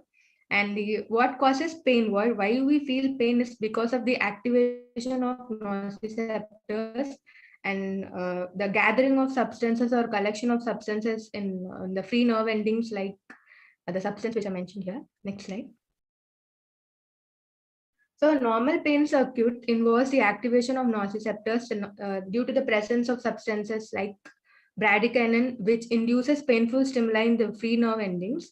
The sodium influx and potassium ion outflow causes the depolarization of first order neurons, which ends in the trigeminal nucleus of brainstem or the dorsal horn of spinal cord. It binds to the NMDA, that is the N-methyl deaspartate receptors on the second order neurons after passing through the first order neurons. The depolarization hence helps in the travel of stimuli to the third order neurons in the thalamus, which connects to the limbic system and cerebral cortex. The clinical expression of spinal segmentation sensitization includes hyperalgesia, pain at mild touch, referred pain, and dysfunction of motor and autonomic nerve function. Sustained CNS sensitization caused by pain enhances the excitation of neurons and enlarges the receptor pool of neurons, thus inducing intractable referred pain. Next slide, sir. The inhibitory pathway prevents pain signal transmission in the dorsal horn, and the anti-nociceptive neurons originate in the brainstem and travels down the spinal cord, synapsing with short interneurons in the dorsal horn by releasing serotonin and norepinephrine. This causes the reduction in the pain stimulus or pain sensation. The interneurons modulate the synapse between the first order neuron and second order neuron by releasing gamma aminobutyric acid. It is also an inhibitory neurotransmitter. The neuropathic pain can be blocked. Hence, this is the pathway of the neuropathic pain. So the treatment of neuropathic pain, or the way to block the neurotransmission, happens in 3 levels. That is the local periphery, spinal segment, and at the CNS level. Next slide. So how it happens in, we'll see about the role of SIRAVYADHANA in these 3 levels. In periphery level, when bloodletting therapy, it expels a large amount of blood away. So while expelling the blood out, the high concentration of pain-producing substances also gets let out, hence reducing the stimulus traveled. And it also improves the local circulation and helps in the repair of the damaged tissues present. And at the spinal segment, when the stimulation initiated by puncturing signals, that is when the needle prick or puncturing signals are sent to the same higher center, or the near spinal segments, it reverses the spinal segment sensitization. At the level of CNS, the puncturing or prinking signal can be sent to the cerebrum through the ventrolateral funiculus. So when they take an effect at the same time, that is when the puncturing signal and the pain signal take an effect at the same time, the noxious stimulation will be depressed by puncturing or prinking signal, thus reversing the CNS sensitization. And on a gross level, we emphasize the role of SIRAVYADHANA at peripheral level, that is letting out the pain producing substances. Next slide, sir.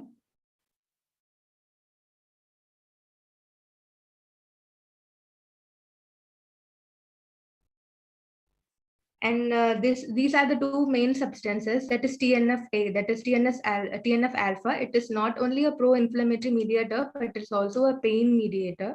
It is involved in the generation and maintenance of inflammation-related pain, and it is released by nociceptors.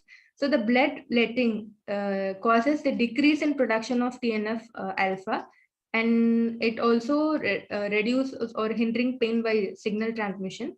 And HSP70, that is the heat shock protein 70, it is a normal intracellular protein produced in greater amounts when cells are subjected to stress or injury. So these proteins are assumed to protect cells from thermal or oxidative stress by inducing protein folding. So when bloodletting increases the level of heat shock protein 70 in the body, and it ensures neural protection by initiating cell protection machineries.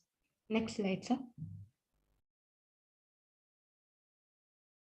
So these are the modern concept of how we try to justify the role of SIRAVYADHANA as in neurological disorders of pain management.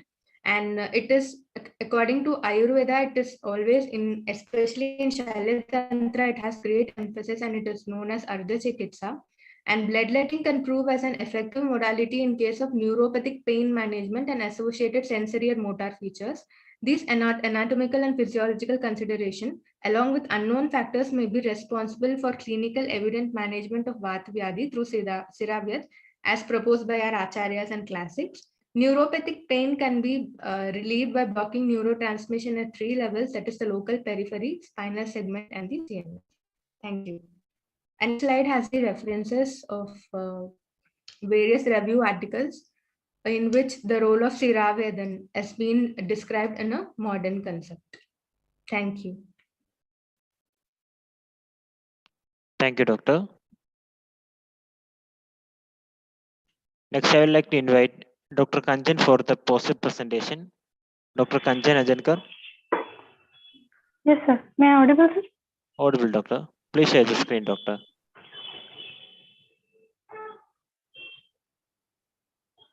Sir, I can't share the screen. Can you please share the screen? Okay, 1 minute, Doctor.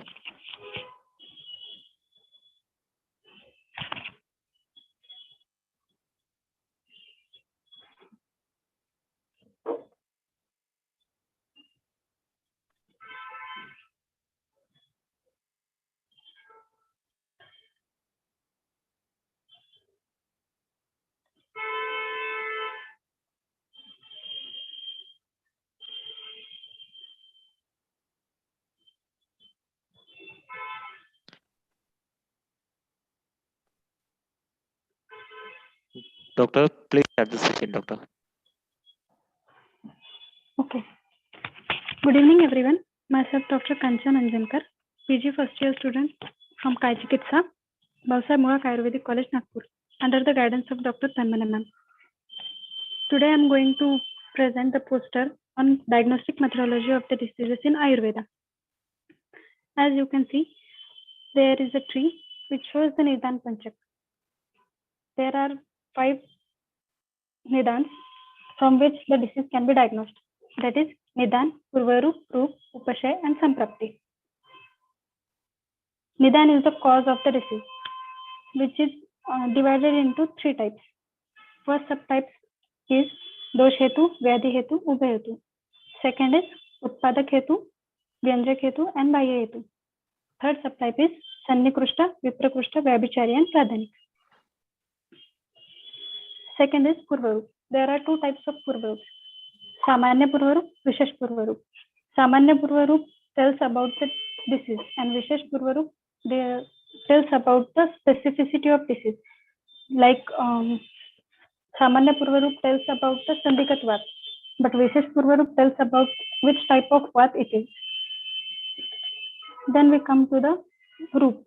Roop are the symptoms of the disease. After that, Upashay. Upashay tells about the relieving of the disease, by which treatment we get relief from the disease or not. Next, Samprapti. There are 5 types of Samprapti: Bala, Kala, Sankhya, Vikalpa, and Pradhanya. Bala Samprapti tells about the strength of the disease, from which we can diagnose that disease is chronic or acute, which is curable or non-curable. Kal. Kal tells us about the time of the disease. For example, there is evening fever in the malaria. Then Sankhya. Sankhya tells about the types of the disease. For example, there are 7 types of Pidaka, 7 types of Kushta.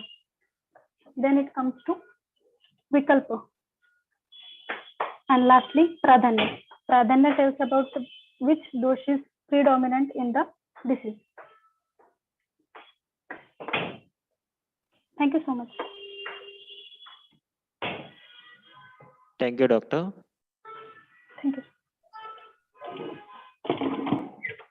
Next, I would like to invite Dr. Abhinandan Sheetal Dodre for the paper and poster presentation. Dr. Abhinandan Dodre, are you there? Hello, Dr. Abhinandan Dodre, are you there? Okay, next I would like to invite Dr. Neha Adal for the paper presentation. Dr. Neha, are you there? Yes, sir. Yes, sir. I'm here. Just wait for that, sir. I'll share my screen. Okay, doctor. Hello.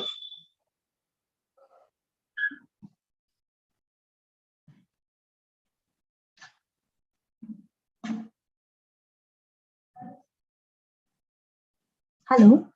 Hello, doctor. Please start the session, doctor. Your screen is visible, doctor. Yes. Okay, sir. Good evening, sir. Good evening. Hello. I'm audible, sir.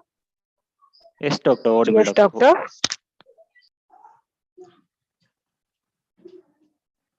Myself, Dr. Neha Adal. I'm a PG final year student from the Department of Sahita and Siddhanta from the college PMT Ayurved Mahavidyalaya under the guidance of the Pradeep Pawar sir. Now, today I'm going to present on the topic of role of Viruddhahar in PAMA. It's an observational study. What we were going to see, I had mentioned here, introduction, aim, material and methods, observation and result, discussion, conclusion, and all that. Let's start with the introduction. Ayurveda is an ancient science of life. It deals with the complete well-being of human, that is maintenance of physical, mental, and social spiritual health. Hetor seva vihita yatheva jatasya rogasya bhavit chikitsa.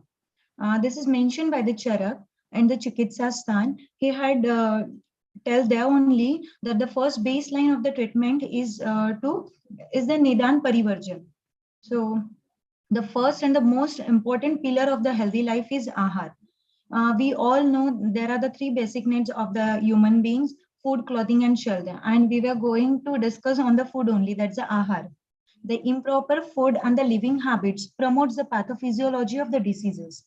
Viruddhahar or incompatible diet is very important issue discussed in Ayurveda for the prevention of the diseases. Charkacharya had described Viruddhahar. He has defined it as the food and the drug which dislodge the doshas from its normal state but do not expel it out from the body. Is defined as the Viruddhahar. He had also mentioned the 18 types of the Viruddhahar, which are as Yachapi Desha Kala Agni Matra Satme Nila Dibihi Sanskarato Viryatascha Koshtha Avastha Kramerapi Pariharopacharabhyam Pakat Sayogato Apicha Viruddham Tachana Hitam Rita Sampada Vidhi Dhishchayata. He had mentioned these 18 types of the Viruddhahar in the Sutrasthan. According to the Charkacharya, Kushta is one of the diseases which was caused by the Viruddhahar. He had also mentioned this Kushta in his Samhita, in Charkacharya only, in Charak Samhita only. There he had mentioned that the Viruddhahar is the one of the cause of the Kushta disease. Vacha kurvanti vaivarnya dushtaha kushta mushanti tata. One which produces discoloration over skin region is said to be Kushta. And Kushta is also of 18 types, which are as Atah Kushtani Jayante Sapta Chaika Dashaschaiva. Charak had described 18 of the Kushta in his Chikitsa Sthan. Among them, 7 are Mahakushta, 11 are the Shudra Kushta. PAMA is the type of the Kushta which comes under the Shudra Kushta and also included under the Rakta Pratoshaj Vikar. What exactly the PAMA means? PAMA Shveta Aruni Shavaha Kandulaha Pidaka Bhushan. Charak had described the PAMA in the Chikitsa Sthan. PAMA dermatosis is which has whitish dark red papules with severe itching. That's only the PAMA. It has few of the lakshans which I had mentioned here. Lakshan of the PAMA is Kandu, Pidaka, Strav, Atiruja, Paka. And this is the schematic presentation of the Samprapti, pathophysiology of the PAMA, how PAMA occurs in our body. Let's see, Nidan 7. Nidan, as we had mentioned, as my topic is on the Viruddhahar, so we'll discuss about the Viruddhahar only here. Nidan 7, in that Viruddhaharadi Ahar, which what the peoples took, due to that dosha sanchay occurs. Tridosh Prakop occurs in the body. Due to that, dosha moves in the Tiryagati Siras. Stroto Dushti dosha lodges in Tvacha. Vitiation of the Tvacha, Rakta, Mas, Ambu or Lasika. Then Dhatu Shithilta occurs, which accumulates in the Tvacha and occurs PAMA. This table I had mentioned here, which shows the doshic involvement in the PAMA according to the Bruhatrahi. In that, Charak and the Vagbhat had described that the PAMA is the Pitta Kafoj doshas involvement in PAMA. And whereas Sushrut has mentioned Pitta involvement in PAMA. Considering the recurrence and the chronicity of the PAMA disease, as it is a common public health problem, it is having the prevalence rate is 13%. That's why it is essential to study the Viruddhahar as a Nidan of the PAMA. Now let's see aims and objective. My primary objective is to observe the frequency of the Viruddhahar in PAMA, and the secondary objective is to observe the presence of various types of the Viruddhahar in PAMA patient to improve public perception regarding PAMA by giving proper knowledge. Material and methods. Sample size. A sample size can be calculated by the formula n equals to z square p into 1 minus p upon d square. That's the formula. By that I had calculated the sample size. It is 60 by using the simple randomized sampling technique. That's formula only. And the sample method is and my observational study. Study duration is of the 18 months near about.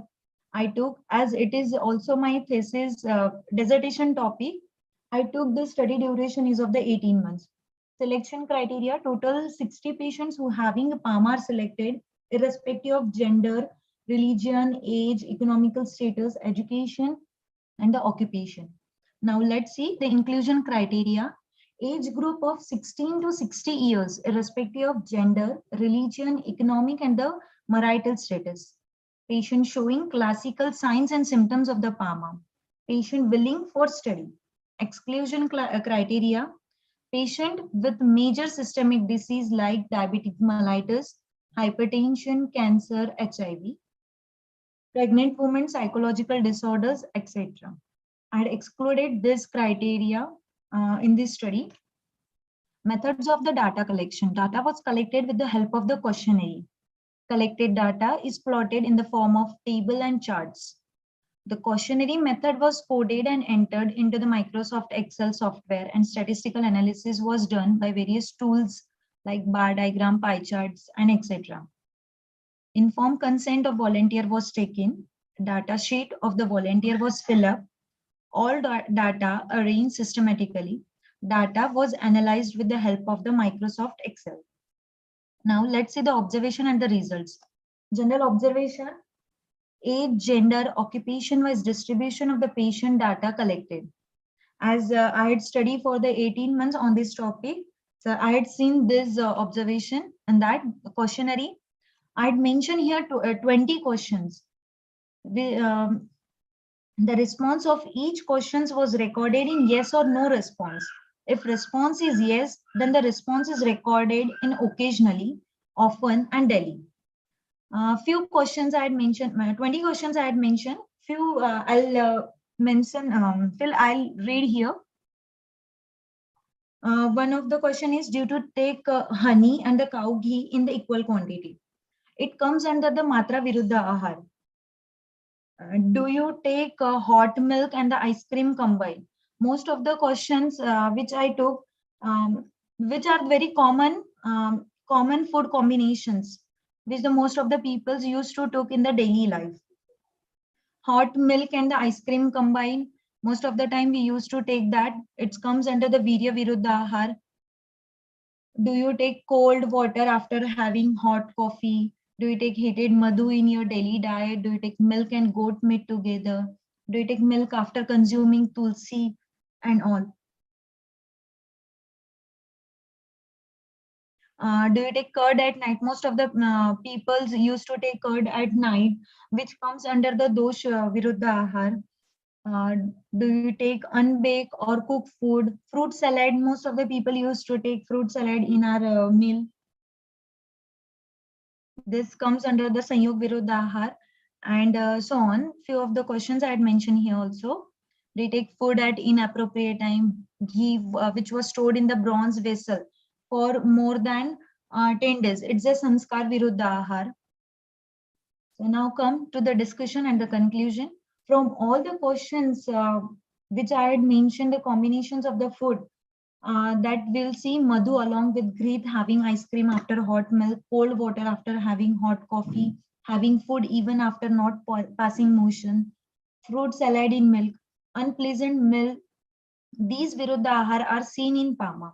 Out of all questions, milk and fish combination we had, I had mentioned here, milk and fish combined consumption, having milk and goat meat together, unbaked or overcooked food, milk along with curd, milk after consuming green leafy vegetable. These are not seen while observation of this clinical trial. Now, few of these combination I had not seen in the patients or in the peoples which I took in my study. Third one is in the present study, male and female were found in the almost equal proportion. There is no differentiation in this gender. It is concluded that Viruddha described in Ayurveda are responsible for causing PAMA in the present era. There's all the information, all the studies which I did in the last 18 months. I did it from few sahitas and from the website's internet article, which I had mentioned here as a references. And for all this, thank you, all the panel members, to give me the chance to present my 18 months works in front of you all. And I'm very glad that I am a student of the Ayurveda. Thank you. Thank you, Doctor. Thank you, Doctor. So next I invite Dr. Abhinandan Sheetal. Okay. Hello. I invite Dr. Abhinandan. Madam, can I audible? Yes, Doctor. Audible, Doctor. Yes, Please share the Doctor, screen, you are Doctor. audible. Yeah.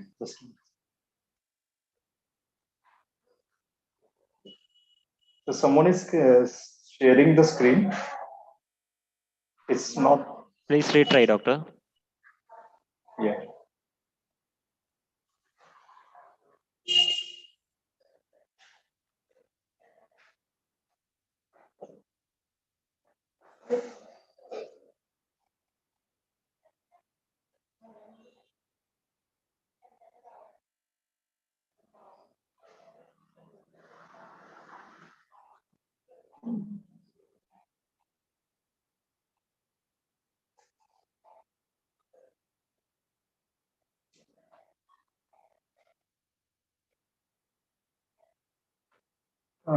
Sir, I can't share my PPT. Hello, Okay, doctor. just a minute. I don't know how to share. Okay, after some time I will. Okay, doctor. We will call you next, doctor. Okay, okay, sir. Thank you. Next, I would like to invite Dr. Shilpi Singh for the paper presentation and poster presentation. Dr. Shilpi Singh, are you there? Hello, Dr. Shilpi Singh, are you there? Yes, sir. Yes, sir. Okay, doctor. Please share the screen, doctor.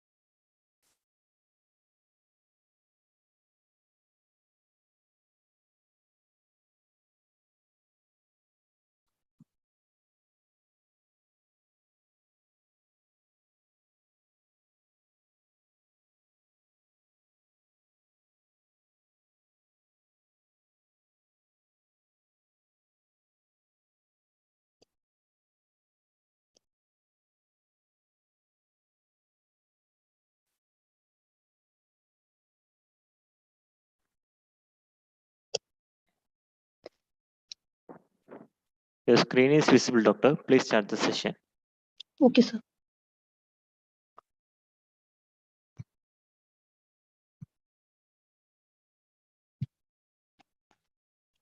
Good evening, everyone. I'm Dr. Shilpi Singh, Stri Rog and Prasuti Tantra Department from Dr. D.Y. Patil Ayurvedic Medical College, Pune. Today, I'm presenting paper and poster presentation both. My paper presentation topic is Yoni Dhawan in gynecological disorder. There are so many Sthanik Chikitsa explained in Ayurvedic Stri Rogas. This procedure basically deal with the disorder of Travertioni. All local therapies are reviewed through ancient tests and discussed with respect to the definition, site of application, duration of time, indication, procedure. Women always face very common gynecological problems like white discharge, itching at vulva, foul smelling, vaginal discharge, burning, maturation, etc. In such problems, Sthanik Chikitsa have given excellent result. Unidhavan is one of them, which is more useful as Sthanik Chikitsa in Stri Rog and Prasuti Tantra. Mostly quart of drug used for Unidhavan. Introduction. The divine are extremely delighted where human are respected and where they are not respected. All action are futile, owing to the very fact that a human alone has the power to give birth to life. It can be assumed the Srishti is a result of Shakti. We observe in the nature that even a bird has to go into different phase to turn into a beautiful flower. Similarly, a young girl has to go through different stages to turn into a mature human, and even thereafter the anatomical, physiological, emotional changes occur in the body of human at different stages. The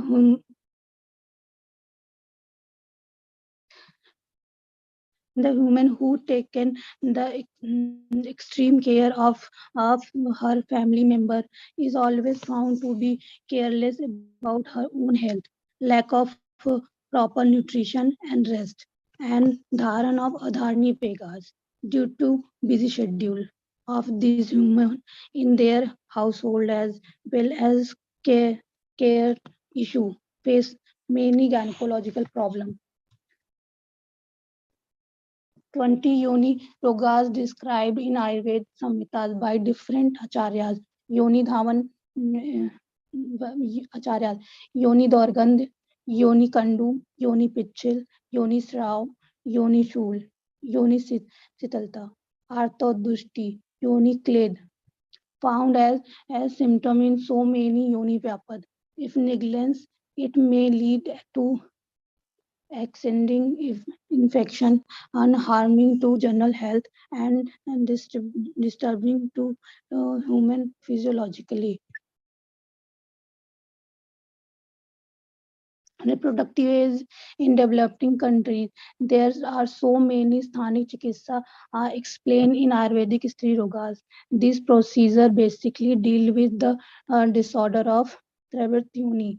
In general, gynecological disorder are treated first by Saman and Sodhan chikitsa. Application of 5 therapies known as Panchakarma.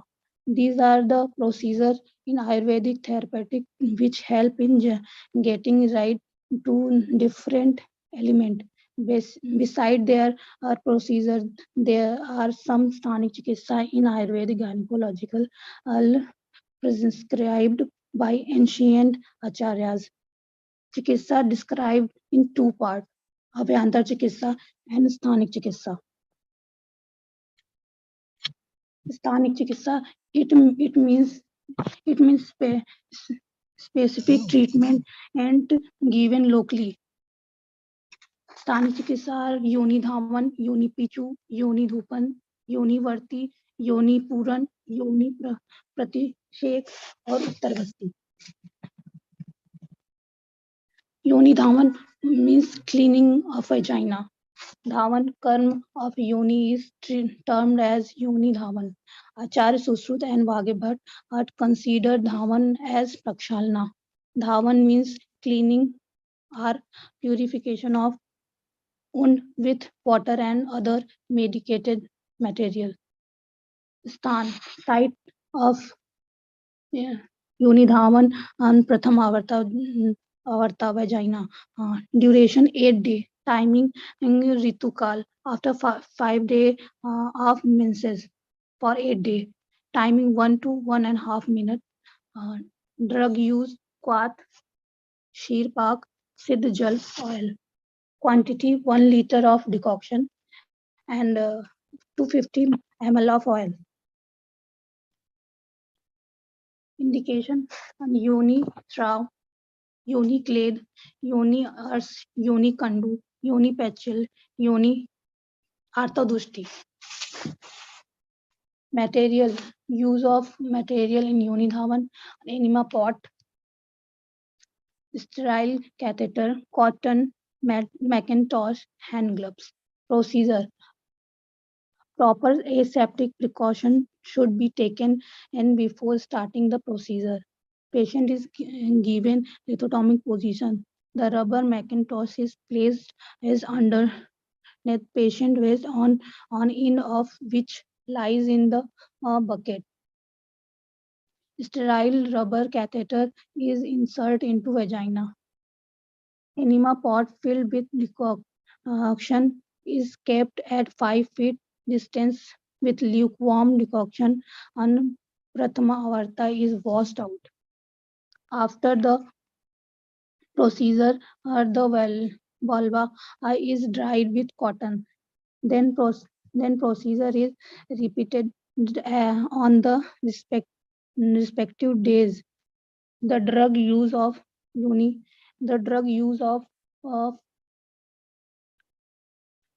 Dhawan are antiseptic and have a benefit of healing the wound. Conclusion in Ayurvedic gynecological Yoni Dhawan have lots of perspective in treating gynecological disorder. The success of this procedure totally depend upon how well this procedure is adopted by Vedas on the patient. In this study, Yoni Dhawan is discussed in detail and standard procedure is given. Study of Yoni Dhawan differently proved to be helpful of Ayurvedic Vedas. Thank you, sir. Thank you, doctor.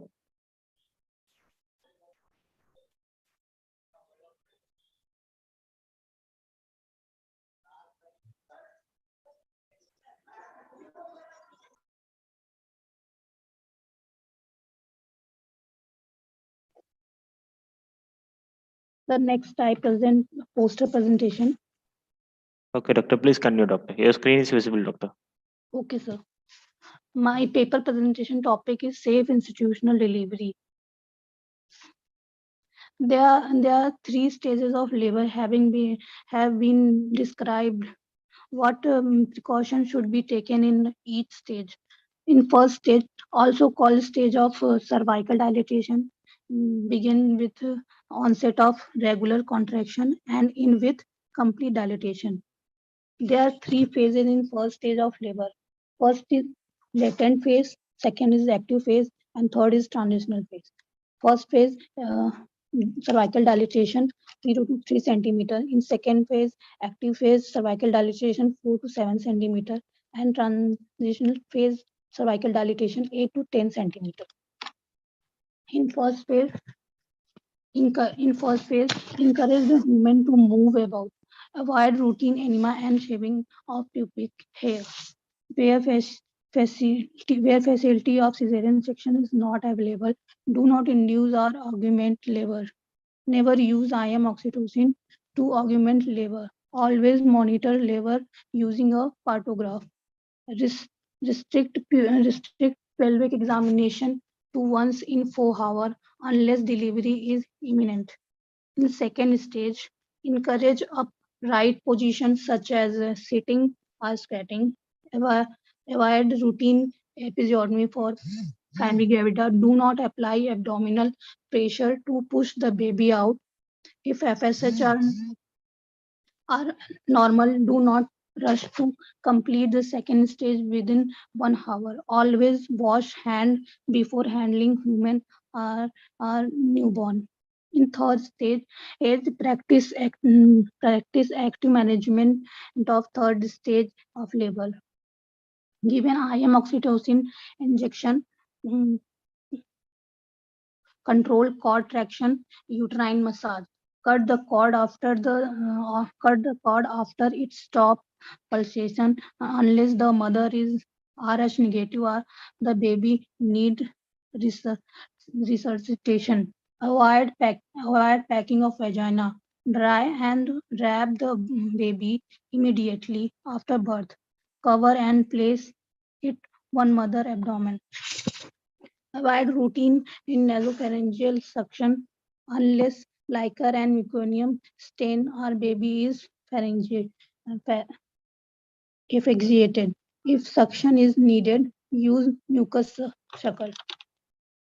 After delivery, monitor maternal bleeding and vital sign every 15 minutes. In the first hour, every 1 hour from 1 to 4 hours. Then every 4 hours in the first 24 hours. Initiate breastfeeding as early as possible. Wrap the baby and keep close to mother. Discharge after 24 hours. If mother or baby having a problem, then delay discharge from a few more days. Thank you, sir.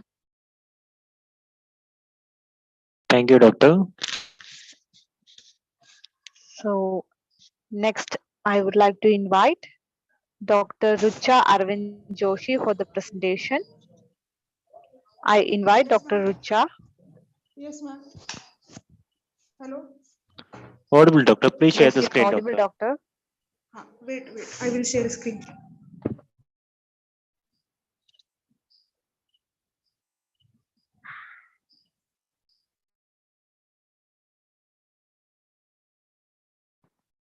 Dr. Ruja, can you unmute?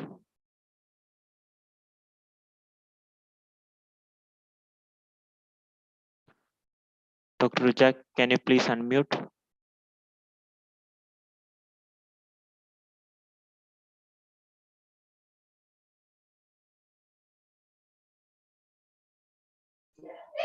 Hello. Okay, doctor. Please start the session, doctor. Please share the screen and start the session, doctor. Yes. Wait a minute, sir. Wait a minute. Okay, doctor.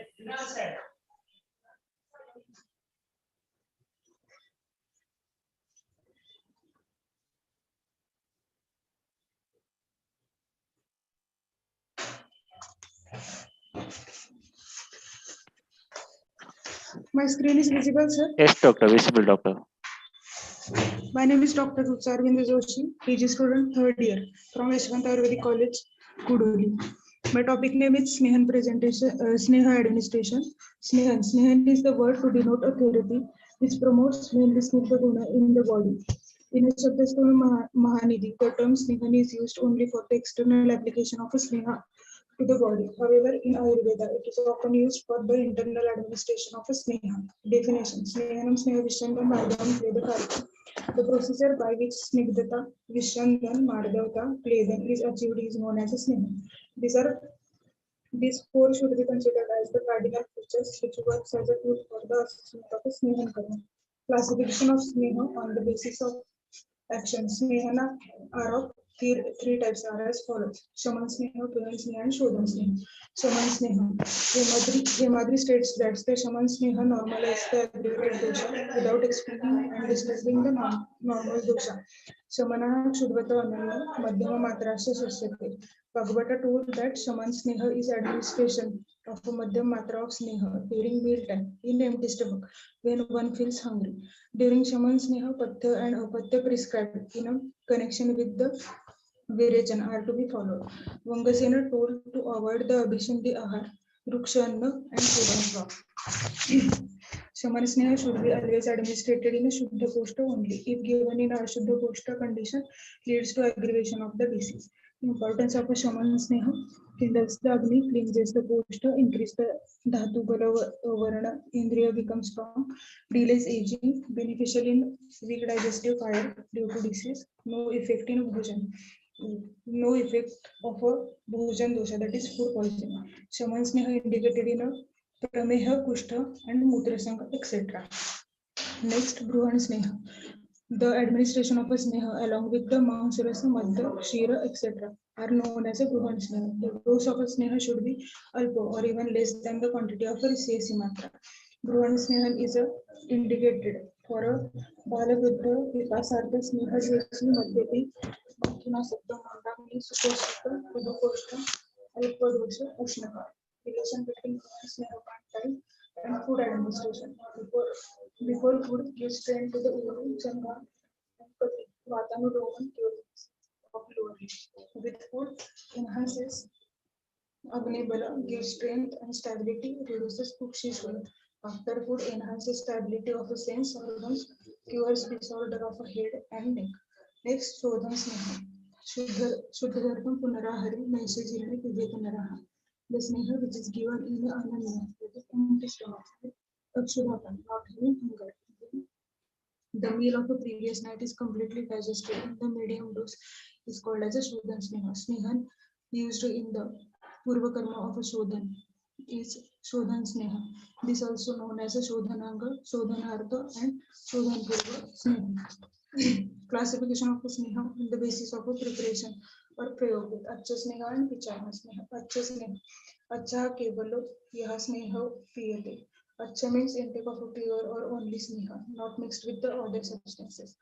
Acha Sneha means intake of a large quantity of a Sneha alone without mixing with any other substances. Taking large quantity of a Sneha after the digestion of a previous night meal, especially for a Shodhan, is known as Acha Sneha.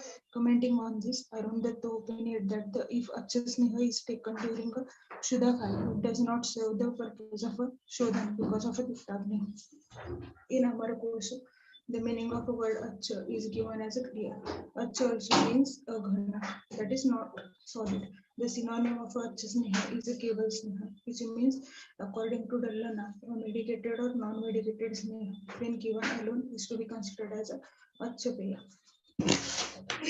For defining Achapeya, following criteria are considered.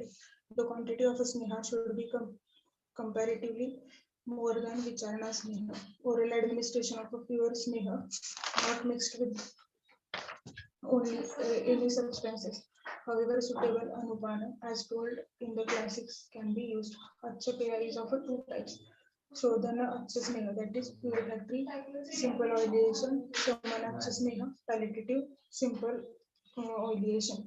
Indication of Acha Sneha. Sneha Satma, Klesha Saha, Nadi Shita, or Nadi Ushnakala. Contraindication of Sneha, Snehadveshi, Kshama Mrudukoshta, Sneha Madhanitya, Adva Prajagara, Stri Shanta, Vicharana Sneha, Alpa Vigetvada, Vividopi, Vicharana Sodna. The administration of a sneha internally, that is Udinadi, or externally or Bhingati, along with the various kalpana. After considering the dosha, satna, etc. Factors is known as a vicharana sneha. Though in Abhyanga, etc. therapy, keval sneha is used, but it does not come in contact with the jatharam. So they are included under vicharana.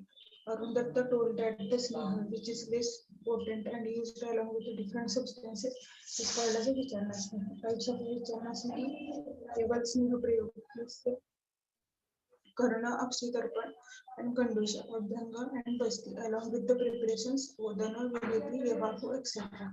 Based on the route of administration by oral route, kandusha, skin, abhyanga, eye, akshi, tarpan, ear, karna, abhyantar, oral route along with the udana, etc. Nasal route, nasya, genital urethral route, uttarvasti, rectal route, basti. Thank you. Hello. Thank you, doctor. Thank you, doctor. Next, I would like to invite Dr. Akshay Venkatesan for the paper presentation. Yes, sir. Okay, doctor. Please share the screen, doctor.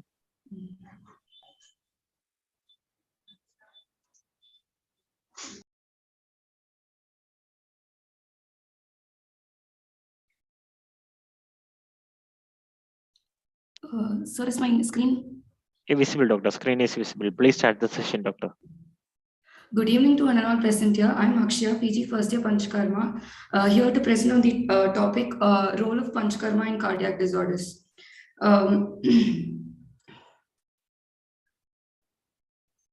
Introduction. So, due to faulty lifestyles and faulty food habits, there is an increase in metabolic disorders alarmingly. The metabolic disorders mainly, which is in high alarming state, is CVD. CVD is not just a single disorder, but comprises of disorders of heart, blood vessels, and vascular diseases.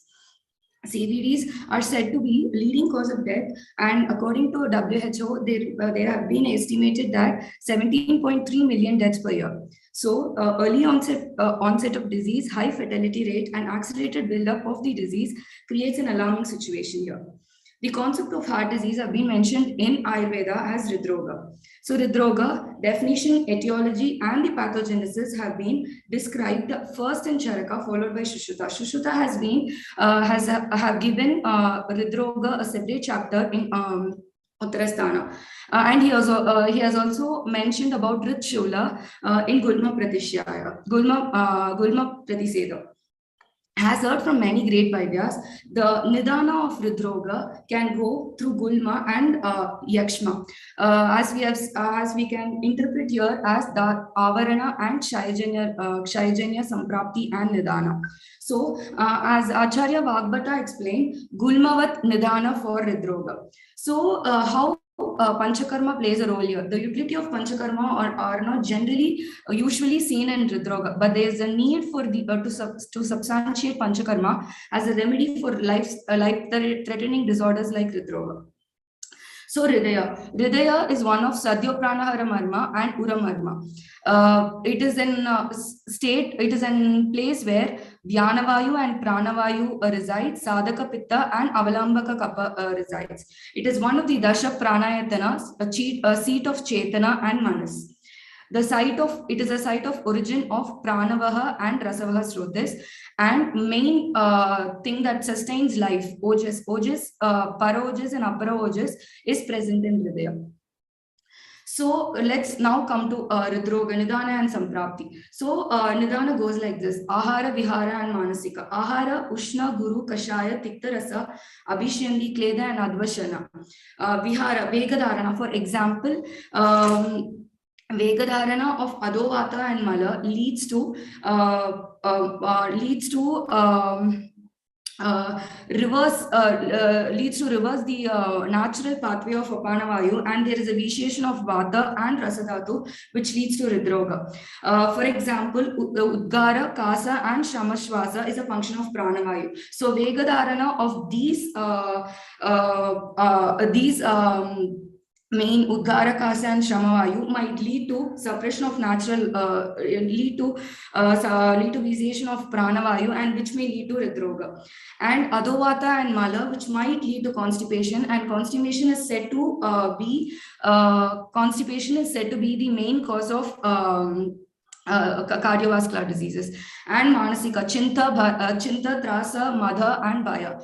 So all these manasika nidhana say to play a main role in hridroga, because these manasika factors can lead to rasa dushti, which might lead to hridroga. So samprapti, in presence of all these nidhana, doshas get vitiated and settled in hridaya, which hridaya being the seat of rasa produces hridroga. This is according to Sushruta. So what can Panchakarma do in hridroga? Panchakarma modalities which is practiced in hridroga. So the utility of Panchakarma can be understood if analyzed under the role of Pradhana Karma and Bahya Karma. Pradhana Karma is nothing but the Panchakarmas. That is, according to Sharangadhara, Vamanam, Virechanam, Nasyam, Niruhasyanuvasanam, Etani Panchakarmani, Katitani Munishwarehi. So Bahya Karmas, that is Ritvasti, Ritparisheka, etc. Shrodhara, Shiropichu to reduce their stress. So Snehana, Mridu Svedana, which is indicated in Charaka Chikitsa, Vamana, Chakradata and Shushruta Uttarasthana, Ashtanga Hridaya, Virechana, Vasti, mainly Anuvasana Vasti is indicated, but Niruha Vasti can be practiced, which I have seen, considering the Bala and Avastha of the patient. And Charaka has also given the recipes of Niruha Vasti in Siddhisthana. Bahya Karmas, Ritvasti, Shirodhara, Shiropichu and Ritparisheka can be beneficial. So Snehana and Svedana, according to Ashtanga, Snigdascha iha itaha, Svedaha Samskritani Gritani cha. So in Ashtanga, it has been indicated Snehanam and Svedanam in Hridrogam. So Snehana can be done as Ritvasti. So Ritvasti, how Ritvasti works here is, due to the local of as we do Janvasti and Kativasti, Ritvasti is done, how it acts is a local increase of temperature which leads to vasodilation. There is an increase of blood flow and increased oxygen to the myocardial cells. So other types of Snehana which can be done are Mridu Abhyanga, but it should, the proper care should be taken before doing it. And according to Charaka, he has mainly mentioned post Shodhana Shamananga Snehapana has been advised with Punarnavadi Taila to reduce Vata Kopa after Shodhana. And other than that, Haritakyadi Grita has also been described as Shamananga Snehapana. But before doing this Vamana and Virechana, with proper care, Snehana and Svedana can be done before Shodhana.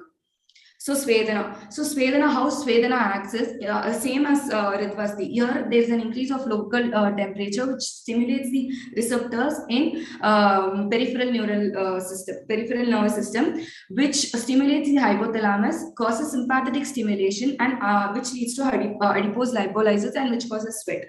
This rectifies the function of Medha Dhatu Agni and Bhuta Agni and helps to fasten the Paka, which causes Shotomukha Shodhana, which is needed. For example, in arthrosclerosis, this causes the displacement of exudates, hence relieve pain and relieves muscular spasm. This causes arterial dilation, which also increases the blood circulation, which is needed in cases of arthrosclerosis. So first, Vamana.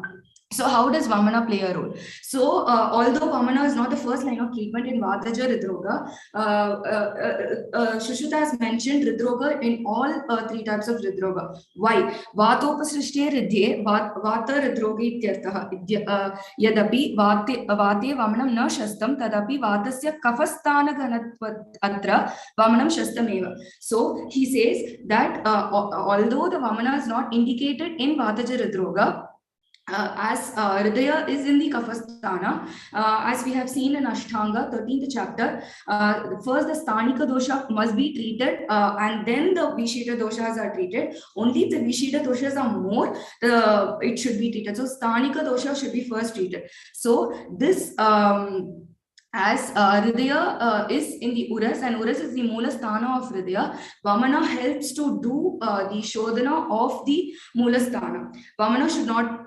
as the Acharyas mentioned, Vamana should not be Tikshna here, as the Bala of the patient here seems to be very less, and Mridu Vamaka yoga should be preferred, and Shushrutha has given many Vamaka yogas. For example, Madanaphala, Kuttaja, and Dhamargava Kalpas can be used in Kabaja Hridroga. So Virechana is mainly indicated in Pittaja and Kavapittaja Vyadis. It is being indicated by all the three acharyas in Brihatrayi, in Ashtanga and Ashtanga, Shushrutha and Charaka. In this case, Vamana should be done before Virechana to reduce the chances of complication that might arise due to Avarana of Kava and Hridaya Sthana. Pittaja and Krimija Hridrogas, Virechana is indicated. So probable mode of action. So Rakta Utpatti Sthana is Yakrit and Pliha, but Rakta which is being traveled through all the organs is through the Dasha Dhamani which is present in the Hridaya. So when Rakta is vitiated there, it might cause Dushita Rakta to all the parts of the all the organs. So vitiation of Rakta, Virechana might be a good choice. And Virechana and Krimija Hridrogas, due to Nidana, there is occurrence of Granthis in Hridaya. So this Granthis leads to a blockage of rasa, which blockage of rasa where the rasa remains stagnant and meaning produces more kleda. So this kledas attract krimi, and krimi here doing Vamana might be very it is not a very safe procedure there. So Virechana is a more safer modality here. So Vastis. Vasti is indicated in Hridroga. Anuvasana Vasti is mainly indicated. So according to Charaka has said that Anuvasana Vasti and all the Snehapanas are indicated Hello, doctor. to Vatakopa after the Shodaras. Hello, Dr. Akshaya. This is a reminder, doctor. The time allotted for your presentation is running out, doctor. Okay. Please continue. Yeah, okay.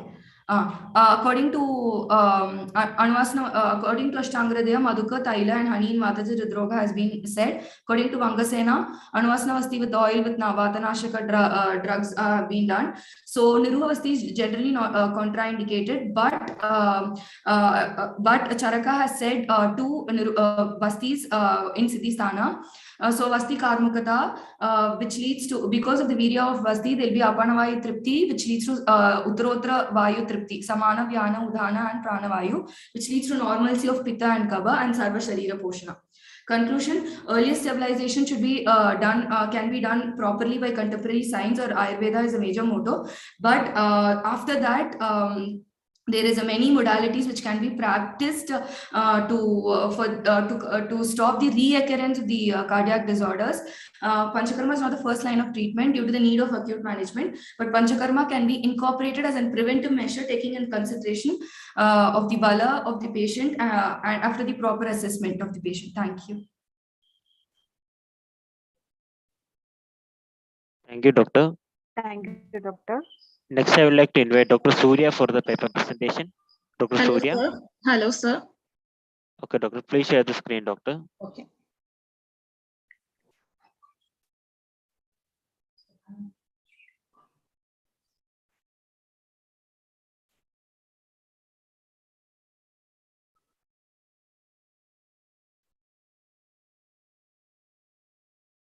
Your screen is visible, doctor. Please start the Okay. session. Okay.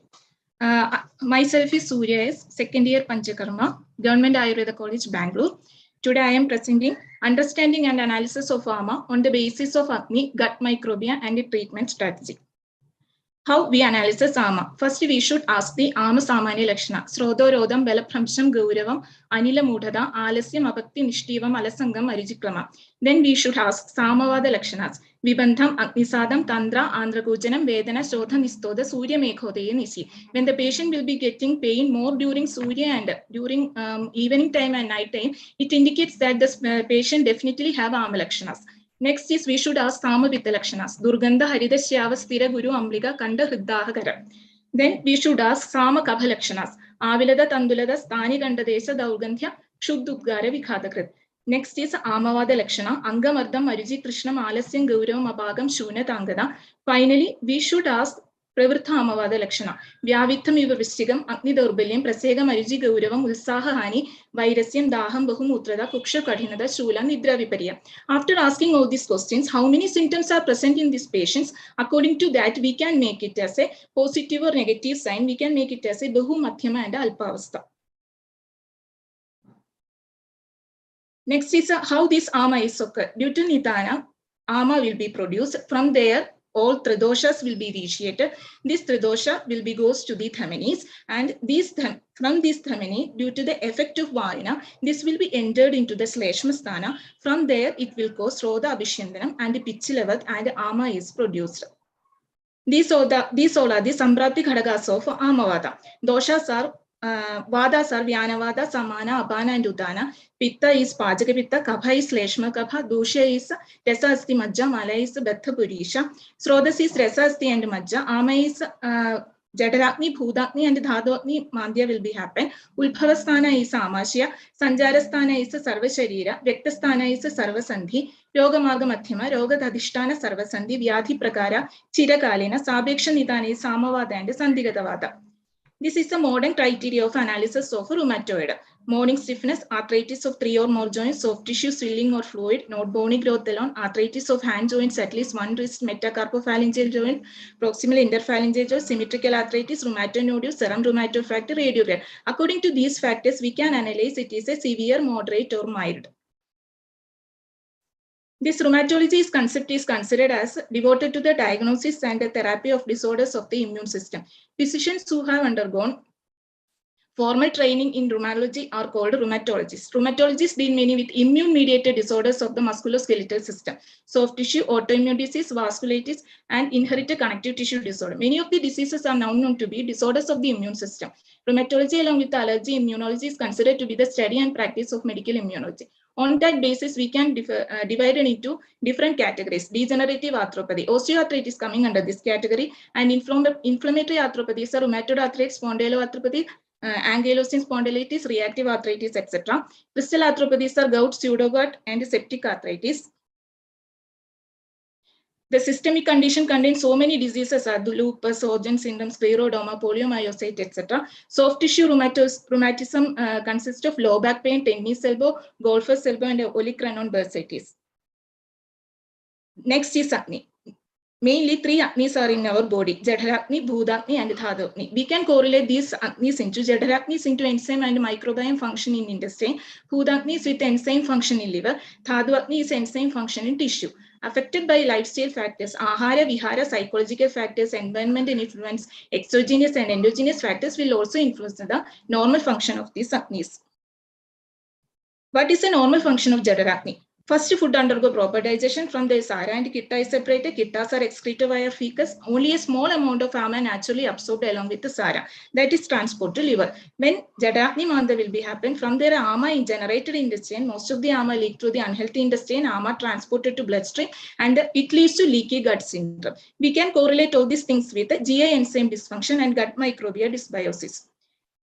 In Bhudakni, in normal Bhudakni, what will happen? Sara with a small amount of AMA is produced, enter into liver, pass through the sinusoid channels lined by Kupffer cells, undergo phagocytosis, and it is xenobiotic transformation. When it gets Mandya, incomplete transformation of intermediate substances by phase 2 enzyme. This will lead to lipolytic and AMA leaves the liver unchanged and enter into systemic circulation, may stored in tissue such as adipose tissue, brain, CNS. Some stored AMA recirculated through blood and causes chronic disease. In our science, it is described as Anyadoshepyo Vivadi Dushtepyo Anyonya Murchinat Kodrevepyo Vishasyeva Vadantasya Amasya Lakshanam Ama Mannarasam Kejittu Malasanjayam.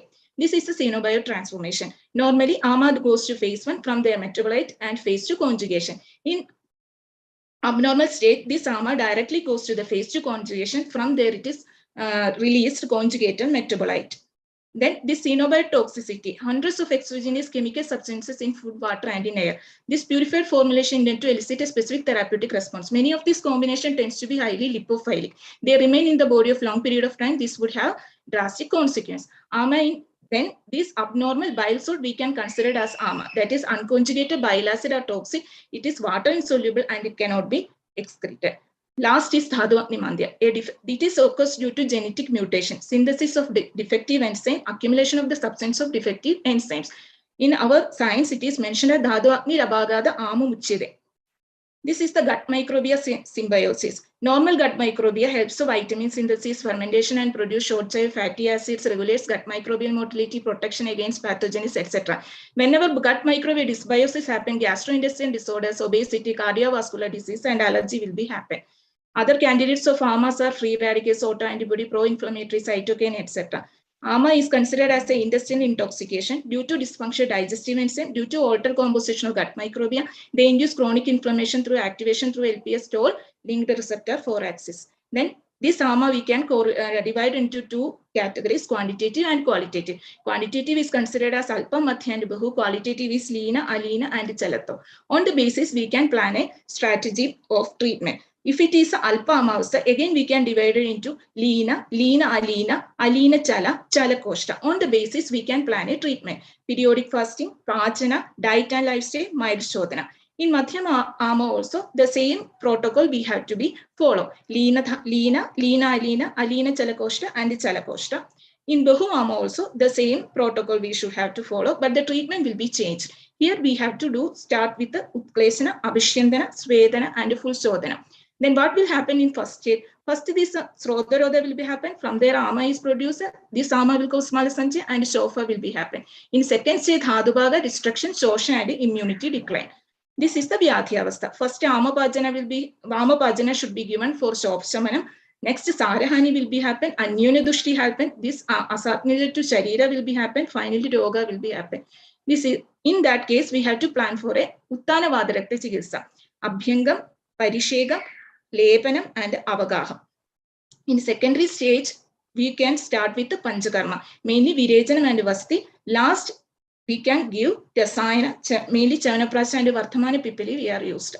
This is the Doshabhedana Lakshana of AMA. In Vadaja Vibandanga Mardha Lakshanas are, in Pittaja Dahajuramanda Lakshanas are more, Kaphas Timida Jadi Gaurava Shodha Lakshanas are more. Why Virejana is given Pakwashi Gadecha Bedeyam, Sneha Virejanam, Vasteya Shodhaniyascha, Prasescha Lamanotra. Vastecha Amavarda. In Phela Samhita, it is specifically mentioned that in Gambhira Gade Kaye Sarvesho Nanivartade, Pravartho Marudasya Pakwadhanam Pradhavadi. In that case, Vasti is the best line of treatment. Whatever the treatment protocol is explained under Amavada, it is same as like that Jwara only. In Amavada, Langanam Swedanam Tiktam Didanani Kadunicha, Virejanam Snehavanam Cha Vastayam Cha Amamarade, Saidhavadina Manavastim, Sharavastim Prasaside. In Jwara also, Langanam Swedanam Kalo Yavagu Tiktago Rasa, Malanam Pajanani, Surathavastam Pramayava. Conclusion, in our Samhita, we cannot find out a correlation. There is no uniform treatment protocol for a specific disease. It is an integral of different principles mentioned in different Yogavastha.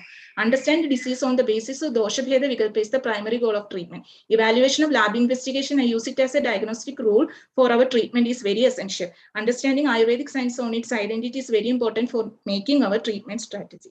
Thank you. Thank you, Doctor. So next I invite Dr. Rajlakshmi. Hello. Hi. Yes, Doctor, you are audible. Okay. Please share the screen, Doctor. Okay.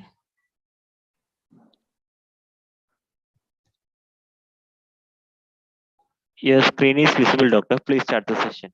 Okay, myself, Dr. Rajalakshmi, PG Scholar, Department of Panchakarma, Government Ayurveda College, Bangalore. My topic is role of Sandarpana in Panchakarma practice. Condensed introduction, Dvivida Chikitsa, Sandarpana, Tarpana components, Tarpana in Shodhana Chikitsa, and conclusion. Introduction. Ayurveda views health as a balanced state of dosha, dhatu, and mala. The derangement, which can be either in the form of nourishment, overnourishment, or undernourishment, results in disease. like affecting homeostasis. Management of such a derangement is based on substituting the depleted components and removal of those accumulated in excess. Two basic treatment principles are advocated based on the above concept, which are Sandarpana and Abatarpana Chikitsa. Sandarpana Chikitsa comprises of a group of treatment modalities which are satiating or restorative in nature. Ahara and Aushadha Dravya, which are Prithvi and Mahabhuta predominant and are associated with the Sandarpana action. In turn, it helps in maintaining the Dhatu and Dosha Samyata, which is essential for the normal functioning of body.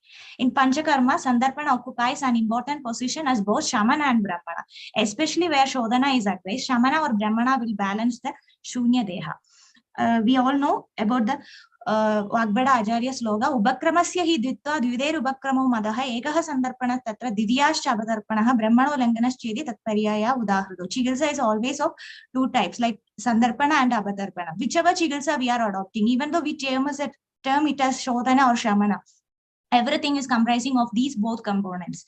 Relevance. What is the relevance of Sandarpana? Sandarpana is relevant after Shodhana, where there is Dosha and Dhadukshaya happens, where Bala and Ojakshaya are happening, and Agni Mandya is observed.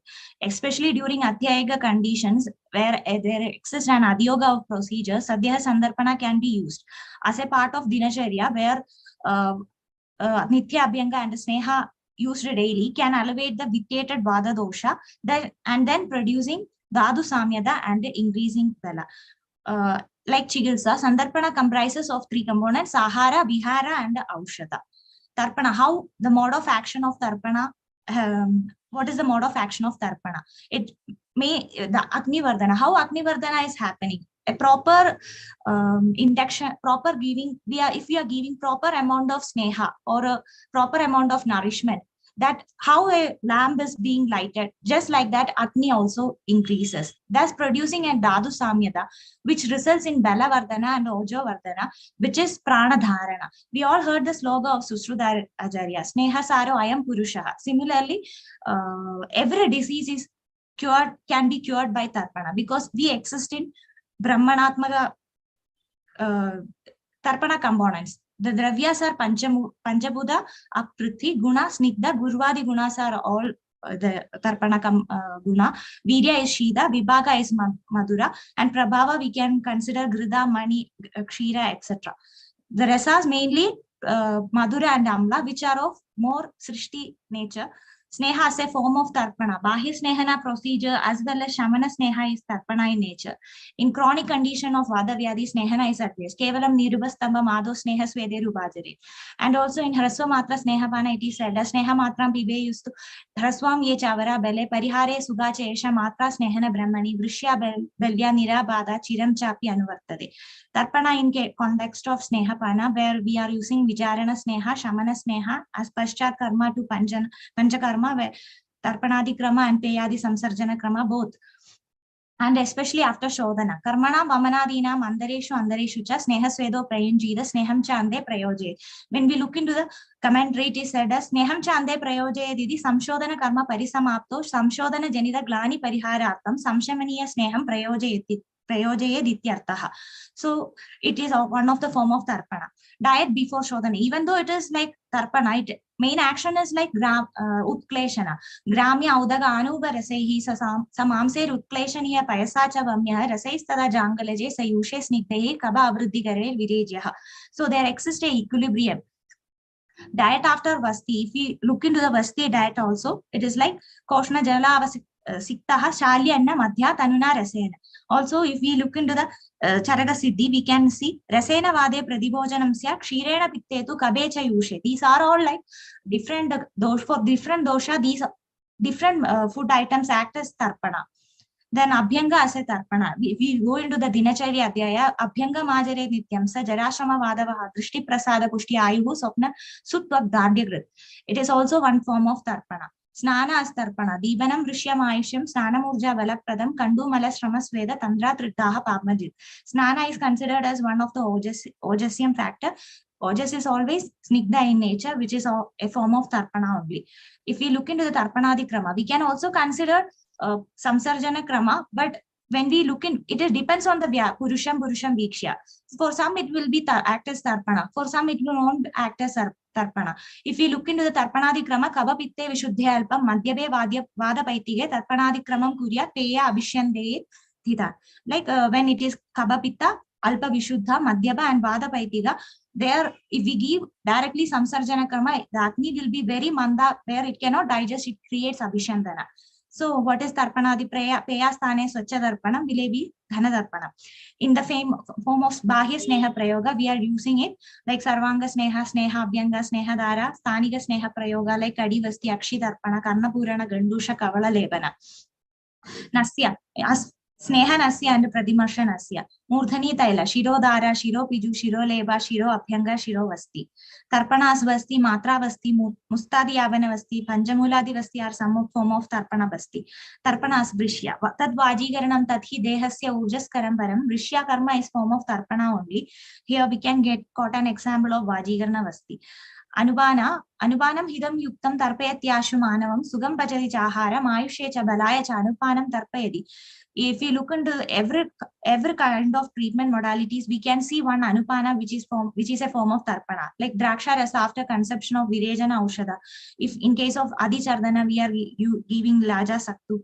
So conclusion, all the treatment modalities which aim to contract Apadarpana can be grouped under the heading Sandarpana. Sandarpana Chikitsa helps in restoring the normal functioning of body. In the context of Sandarpana Chikitsa, Legu and Sandarpana Ahara and Aushada are preferred. Ahara takes a major role in Sandarpana Chikitsa. All Chikitsa comprises of both Sandarpana and Apadarpana, similar to two sides of a coin. Even though Apadarpana is used, always a proportion of Sandarpana will be aided as human existence is based on Sneha Dravyas and always Roga or Sneha Sadhya. Thank you. Thank you, Doctor. Next, I would like to invite Dr. Amrita for the paper presentation. Yes, sir. Okay, Doctor, please share the screen, Doctor.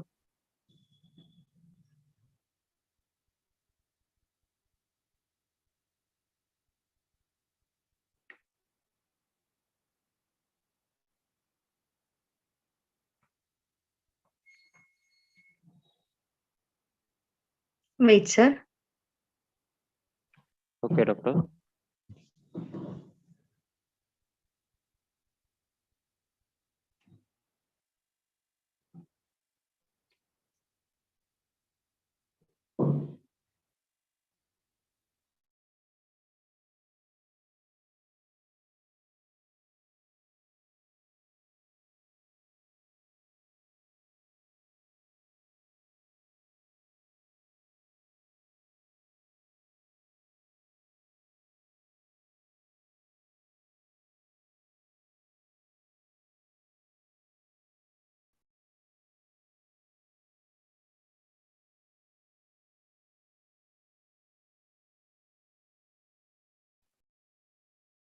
Hello, Dr. Amrita. Dr. Amrita, can you hear me?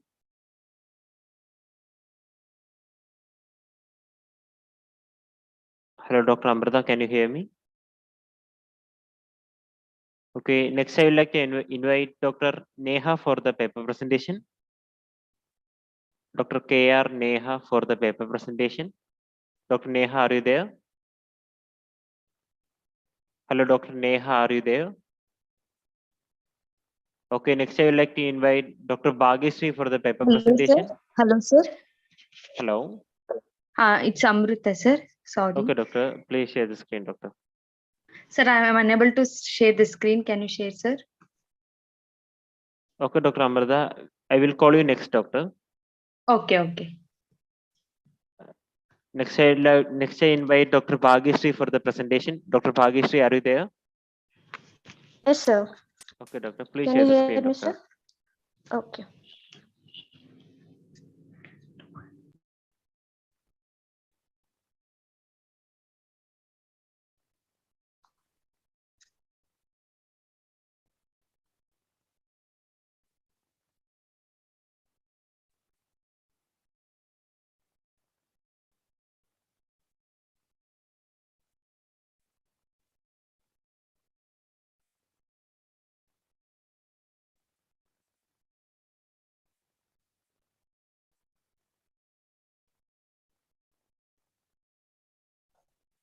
Hello, sir. Is it my screen is visible? Yes, doctor, visible. Please start the session, doctor. Namaste everyone. Myself, Dr. Bhageshri, PG Scholar, Department of Panchakarma, GMC Bengaluru. Welcome you all for my paper presentation. Title of the paper is Avasthanusara Sweda. The term Svedana is derived from Svidhatu Lit Pratyaya. The definition goes as Gatradito Garmadhe Nissaranam Vyapare, the process to induce oozing of liquid from the body surface on account of heat.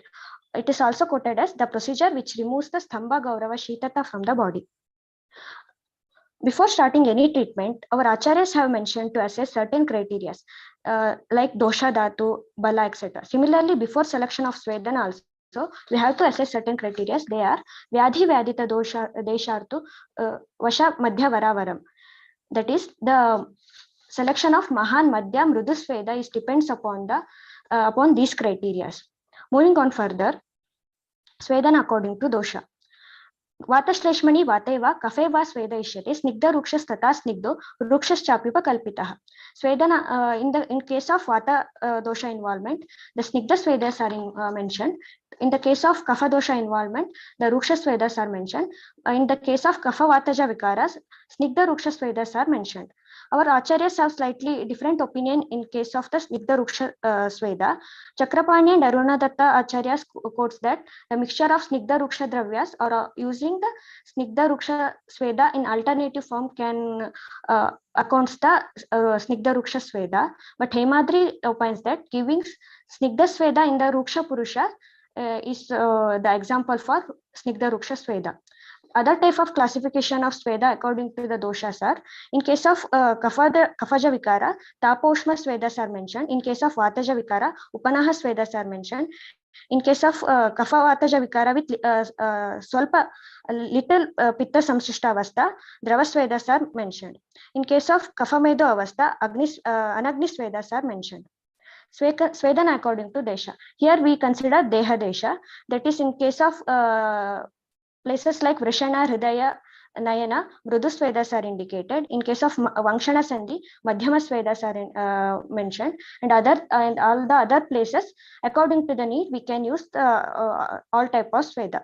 Based on the Ashayagatatva of dosha, if the Amashayagata Vata is there, Ruksha Purva Snigdha Svedas are mentioned. If Pakvashayagata Kapha are there, Sneha Purva Ruksha Svedas are mentioned. This is based on the concept that Stanam Jayidhi Purvam to Stanasya Viruddhataha. Svedana according to Vyadhi and Dehabala, if Vyadhi and Sharira is of Mahan Bala, Mahan Sveda is mentioned. If Vyadhi and Sharira of Durbala, Mrudu Sveda. In between, Madhyama Sveda also can be planned. This selection of Mahan, Madhyama and Mrudu Sveda is depends upon the temperature and of the Sveda and the duration of the Sveda which we use. Same criteria is opted in case of the Svedana in children. Among 8 type of Sveda, only from birth to 4th month, Hasta Sveda is mentioned. When the body starts to grow, gradual use of all other Svedas are mentioned in the Kashyapa Samhita. Svedana as Trivida Karma. It is one such procedure which can be used as Purva Karma, Pradhana Karma and Paschat Karma. Before Shodhana, Svedana helps to bring the dosha to Shaka to the Koshta. In Paschat Karma, in case of Hritashalya Muda Garbha, it helps in pain management. It also can be used in the Bhagandhara, Ashmari, Arshas as both Purva and Paschat Karma. Svedana according to Rutu. Mainly mentioned in the Shita Rutus, usage of Guru Pravarna and Abhyanga Svedas are mentioned as a part of Svedana Karma. Svedana according to Vyadhi. Sveda is one such Upakarma which is widely used in almost all Vyadhis. In case of Jwara, among Jwara, the Jwaras like Taruna Jwara, Vataja Jwara, Kafaja Jwara, Shitaja Jwara, the indication of Sveda is mentioned. In case, especially in case of Udarda, Pinasa, Shwasa, Janga, Pashwasti, Shula, etc., Sveda is mentioned in Ashtanga Hridaya. Mode of action of Sveda is Svedana increases the Dhatwagni Paka, which removes the Sangha, causing Sroto Nirmalatva, Mardavatva. Thereby it helps in controlling the Vata, which finally helps in bring back the Chaturagni Ushmata to the normalcy. Different types of Parisheka Sveda, Avagaha Sveda, Lepa, Ruksha Svedas are mentioned in Jwara Chikitsa. Svedana in Gulma. Gulma is one such disease where Vata is mainly vitiated. Thus, the usage of Snigdha Sveda helps in Sroto Mardavata and removes the Vibhanda. Thereby it controls the Vata and helps in removing the Gulma Samprapti. In case of Vataja Gulma, usage of different type of Nadi Prastara Sankara Sweda is mentioned. In case of Pitta Gulma, which is in the Vidahyamana Avastha, usage of Upanaha Sweda for the Pachanartha is mentioned in the classics. In case of Kafaja Gulma, which is Katina Sthira Stimita, for Vilayanartha, Sweda is mentioned. Pramay is one such disease where Svedana is strictly contraindicated. But our acharyas have mentioned usage of various types of Anagni Sveda in the form of Vyayama, Niyuddha, Krida, etc. This which can be correlated to the aerobic and stress-related exercises of present era. In case of Kushta, as a part of Purva Karma to the Lekana and Prachanna Karma, usage of Nadi, Prastara Sveda and Potali Svedas are mentioned. Sushruta Acharya also quotes the usage of Kadira Kashaya in case of Parisheka and Daivagaha. This we can interpret as the Svedana before Shodhana Karma. In case of Hikka Shwasa Chikitsa, Svedana is the prime line of treatment. Even though the person who is contraindicated for Svedana, if they are suffering from Hikka Shwasa, then any form of Mridu Sveda is indicated. Due to Ushna Tikshna Guna of Sveda, which reaches the Sukshma Srotas, which helps to remove the Sangha and also causes the liquefaction of Gratita Kapha. And finally, it causes the Mardavata to the Srotas. All these causes helpful in bringing back the Dushita Dosha to the Koshta. Svedana is Sthanika Shotha. As the part of Saptopakrama, Upanaha is mentioned in Tritiya Upakrama. In case of Ranashopha Avastha, which is in the Ranashota, which is painful, Kathina, Daruna condition, various types of Svedas are used using the Vatara drugs like Sarpi, Taila, Dhanya, Amla, Mamsa, Rasa, etc. or Kafara drugs like Taila, Mutra, Ksharodaka, Sura, Shuka, etc. Mode of action of Sveda in Shota are when due to the Sveda, there will be increase in the body temperature, which causes the vasodilation, which further increases the fluid exchange between extracellular and intracellular components, which finally causes the increase of the reabsorption of the exudates. Thereby, it resolves the swelling. Finally, Vata Vyadhi. The Vata Vyadhi is one such disease where usage of almost all type of Svedas are mentioned. The symptoms like Harsha, Toda, Ruga, Ayama, Shota, Stamba, etc. can be easily tackled with the Snehana and Svedana. Among Drava Sveda, in case of Pakshagata, Ardita, etc., Avagahana with Kanji and Taila are mentioned. Ruksha, Kashaya, Seka in case of Manya, Stamba are mentioned. Among Dushma Sveda, Ishtika Sveda is mentioned for Pada Harsha Chikitsa. Various type of Nadi Svedas are mentioned in Vata Vyadhi Samanya Chikitsa. Among Sankara Sveda, Ruksha Sankara Sveda is mentioned in the Samavata Avastha. In Snigdha Sankara Sveda is mentioned for Nirama Avastha. Example are Patra Potali Sveda, which is mainly mentioned, which is explained by Yogaratnakara, and Kukutanda Sveda, which is mentioned by Bhava Prakasha, are example for Sankara Sveda. Among Upanaha Sveda also, various conditions like Snayugata, Siragata Vata, Khalli, Avamotananga, mentioning of Upanaha Sveda is there. In case of Pashnipada Vata, Tapas Sveda is mentioned. Conclusion, Svedana is one such important procedure which can be practiced Purva Karma, Pradhana Karma and also the Paschat Karma. There are many classification among Sveda. According to dosha, dhatu involvement, one should select particular type of Sveda. And the Svedana should be depends upon the Rutu, Vaya, site and Avastha of the disease. Thank you. Thank you, Doctor. Next, I would like to invite Dr. Abhinandan Sheetal for the paper and poster presentation. Dr. Abhinandan, are you there? Hello, Dr. Abhinandan, are you there? Okay, next I would like to invite Dr. Himakshi for the poster presentation. Dr. Himakshi, are you there? Hello, Dr. Himakshi, are you there? Yes, sir. Yes. Okay, Doctor. Please share the screen, Doctor.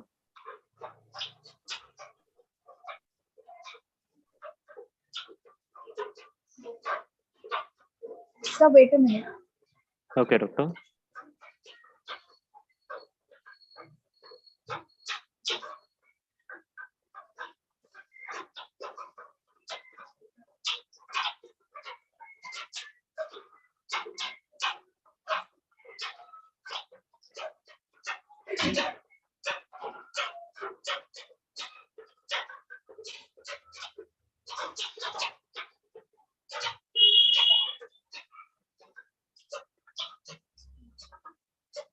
So can you give me a 5 minutes? My poster is not opening up to, at a time.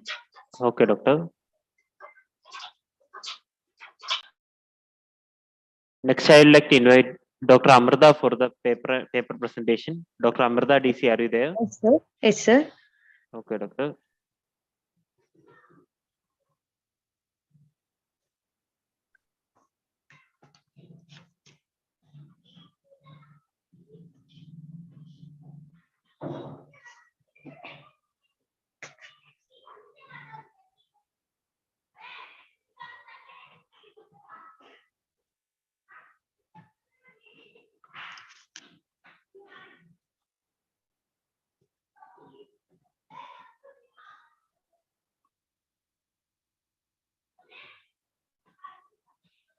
Doctor, please start the session, doctor.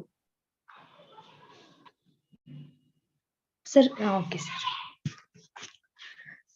Good evening, everyone. Myself, Dr. Amrita DC, second year PG scholar, Department of Panchakarma, JMC Bangalore. Next slide. My presentation on contemplating leukemia from Ayurveda perspective and role of Panchakarma. Coming to the introduction, it is a commonly known as cancer of blood and it starts in the bone marrow. Leukemia is different from all other carcinomas as leukemic cells are rarely form a tumor.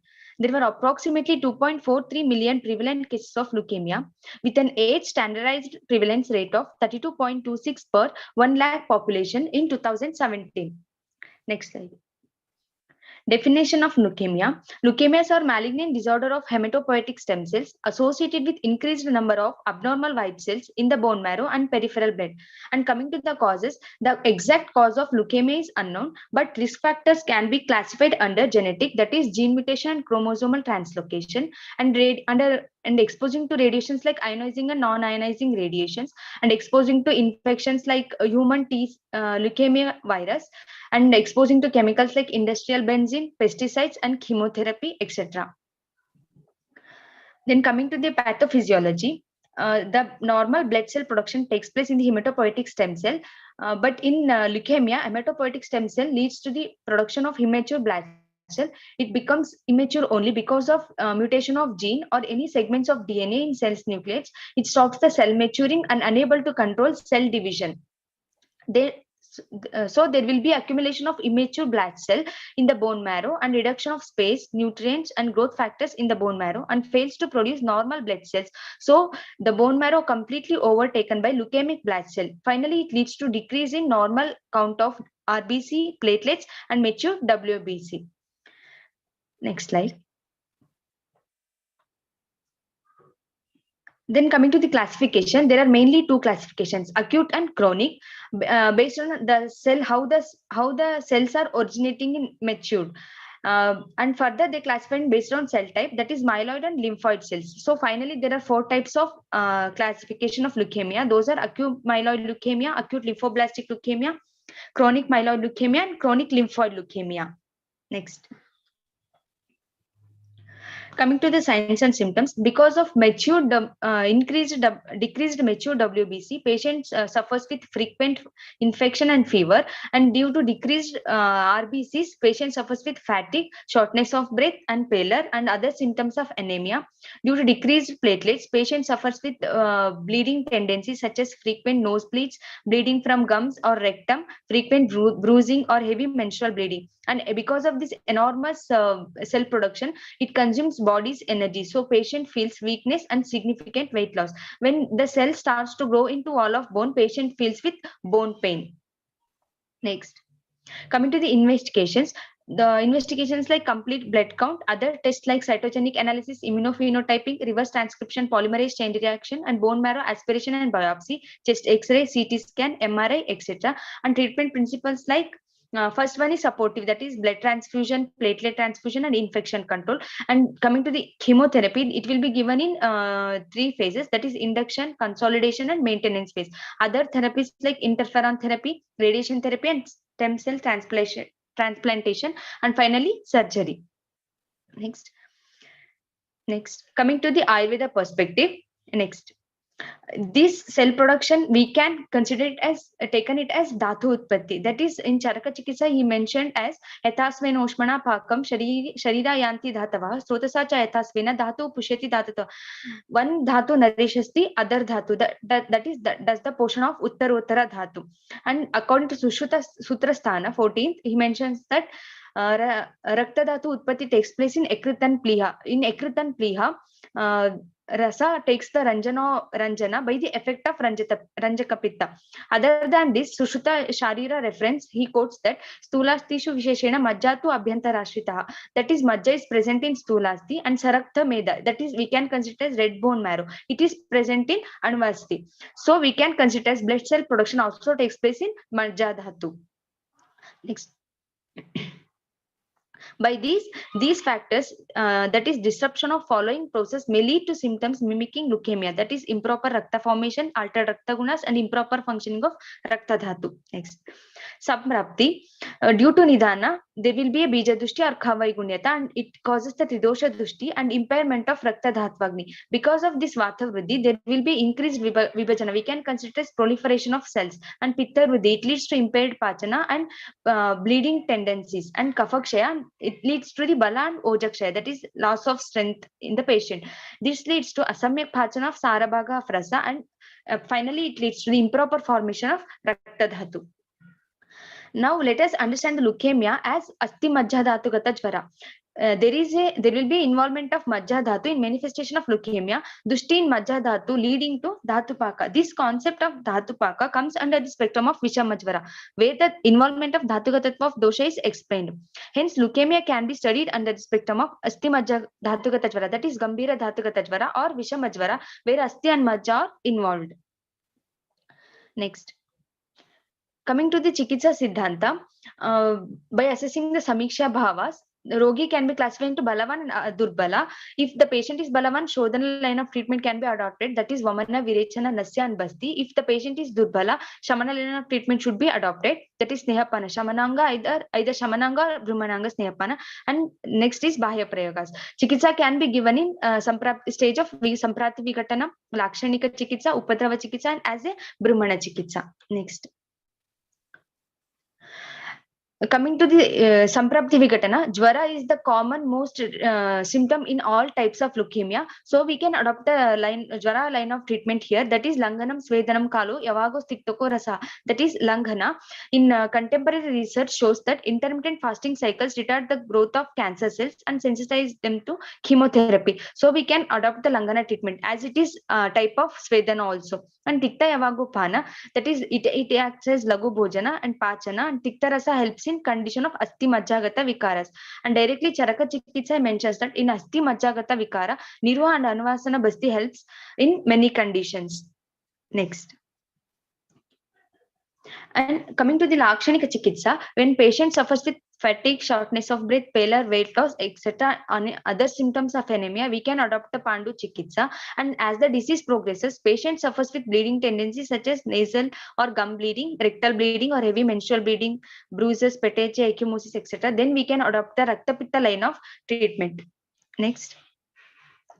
Then coming to the Pandu Chikitsa, by adopting this Pandu treatment, we can overcome the symptoms of anemia. That is, in Pandu, there is indication of Tikshna Udva Anulomana. But by considering the patient Bala, we should adopt Brudu Shodhana. And also in Gritas are indicated for Shamananga and Shodhananga Snehapana. Those are Panchagavya Grita, Mahatikta Grita, Kalyanaka Grita, and other Gritas like Dadimadya Grita, Patyadya Grita, Katukadya Grita, and Traksha Grita.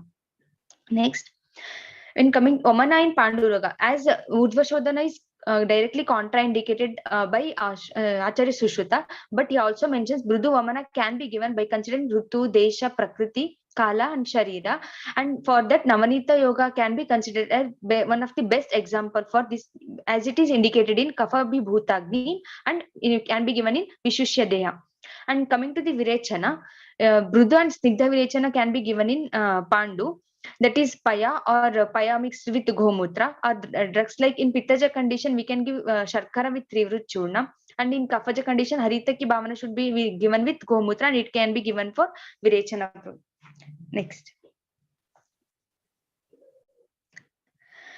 Sushruta Sutra 15th chapter, he mentions that Raktam Raktena Vardate. So the drugs which are having the properties increases the dhatu which is having the similar gunas. So we can give the Rakta Basti through by this we can improve the patient Rakta Dhatu Utpatti or the guna of the Rakta Dhatu.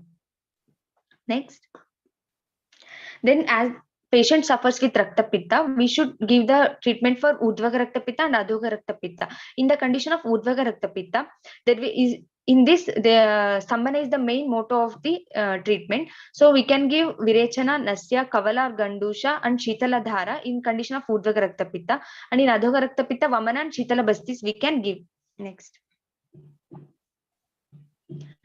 As Virechana Urdhvaga Rakta Pitta Virechana is given in Urdhvaga Rakta Pitta, that is we can give it Trivrut with excess quantity of Sharkara and Madhu to reduce the intensity of drugs. And in Vamana also with Brudhu Dravyas, and Nasya with Vasadi Swarasa and drugs like Daksha, Ikshurasa, Kshira, Durva Swarasa, Yavasa Mula and Palandu Mula we can give, and Grita, Ajagrita and Mahisha Grita we can give with Madhuka. Next.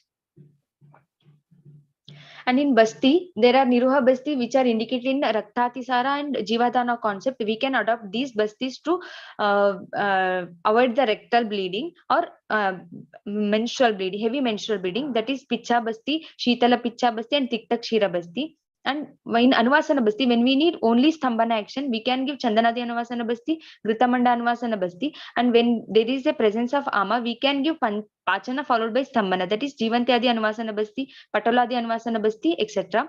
And when coming to the Bahya Prayoga, Abhyanga, Parisheka, Seka can be given with Kshira, Shitala Jala by considering the condition of the patient. Next. In 4 types of leukemia, only chronic lymphoid leukemia we can correlate to the Raktarbuda as only it forms the tumor. So in that, Sushruta mentions Rakta Vidradhivat line of treatment should be adopted. If it is Apakva, Jalaukavacharana should be given. If it is in Pakva Avastha, Patana Karma is indicated. That is, then after that, as a Paschat Karma, Virechana and Parisheka is indicated for to reduce Daha and Vedana. Next. Complications due to chemotherapy and radiation therapy and their management. When the patient suffers with general debility and weakness and unexplained weight loss, patient should treat with Brahmana Snehapana, Brahmana Basti and Matra Bastis. Brahmana Bastis like Mustadi Apana Basti, it will be act as palliative and also improves the life of the patient by its immunomodulation action and antioxidant property. And patient suffers with emotional instability, memory impairment and insomnia. He should be treated with Murdhi Thaila, that is Shirobhyanga, Shiroseka, Shirodhara, Shiropichu, etc. When patients suffers with Amla Pitta symptoms, patient should treat with Sadhyomana like with Ushnajala or Eshtimadu Fanta. And if the patient suffers with vomiting, Tarpana Krama should be adopted, such as we can give Laja Saktu, Karjuradi Manta, Vatyadi Manta, etc. It helps in the improving the lifestyle of the patient. Next. And coming as a palliative treatment to improve the lifestyle of the patient, Rasayana Chikitsa should be adopted. That is, we can give it Nitya Kshira Grithabhyasa, Chavana Prasha, as it is directly indicated in Kshatakshina, Namalaka Rasayana, Medhya Rasayana. Medhya Rasayana is Ayu Pradana and Aman Nashana, and it increases the Bala and Agni of the patient. And patient can be given with Kshirapaka, which are prepared with Guduchi, Musta, Ashwagandha and Shatavari, etc. Next. Coming to the Patya Apatya, Patya Aharas like Shashtikashali, Mudga, Masura, Mamsarasa, and etc. And Shakas like Tikta Shakas like Patola, Nimba, and Peya and Evago prepared with Mudga, Nagara, etc. can be given. And Viharas like Dharagriha and residing near to the Dharagriha, Bhumi Griha, etc. And patient should follow Sadrit and Achara Rasayana. Apatya Aharas like Ati Guru Ahara, Vushnahara, Tikshnahara should be avoided. Matsya, Masha, Tila, Hingu, and Ati Lavana Sevana should be avoided. And Viharas like Atapa Sevana, Divasayana, Vyayama, Vegadharana should be avoided. Next. Scope for further research, exploration of concept of leukemia with special reference to disease in Ayurveda perspective, and research in contemporary science, that is specifically intermittent fasting, has shown promising results in cancer treatment. Hence, implementing multiple cycles of Langana followed by Tikta Evago Pana can be considered for further research. Next. Conclusion: leukemias are malignant disorder of hematopoietic stem cells associated with increased number of abnormal white cells in the bone marrow and peripheral blood. Leukemia can be studied under the spectrum of Dhatugata Vikara. Most of its manifestation and complications can be considered Upadrava or Nidanartakara Vyadhi. Panchakarma treatment should be tailored according to Vyadhi Avastha and Rogi Bala. A range of Panchakarma procedures can be helpful in condition of early detection, and they can also act as rejuvenation therapy. Next, thank you. Thank you, Doctor. Next, I would like to invite Dr. Bhagyashree for the paper presentation. Dr. Bhagyashree, are you there? Hi. Yes, sir. Hello. Okay, Doctor. Please share the screen, Doctor. Okay.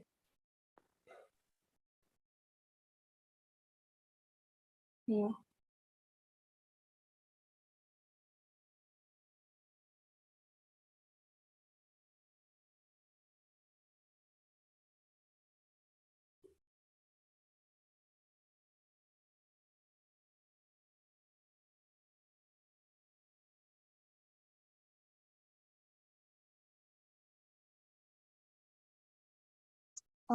Hello, sir.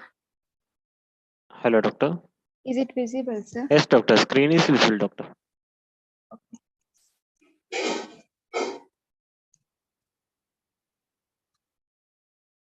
Namaste all. Myself, Dr. Bhagyashree K. I welcome you all for my presentation on ऋतुशोधना. We all know Swasthasya Swasthya Rakshana, Maturasya Vikara Prashamanam are the main goals of Ayurveda. For Swasthasya Swasthya Rakshana Hello, purpose, Doctor. Hello. Now your screen is not visible, Doctor. Now Not visible, Doctor. it's not visible. Not visible.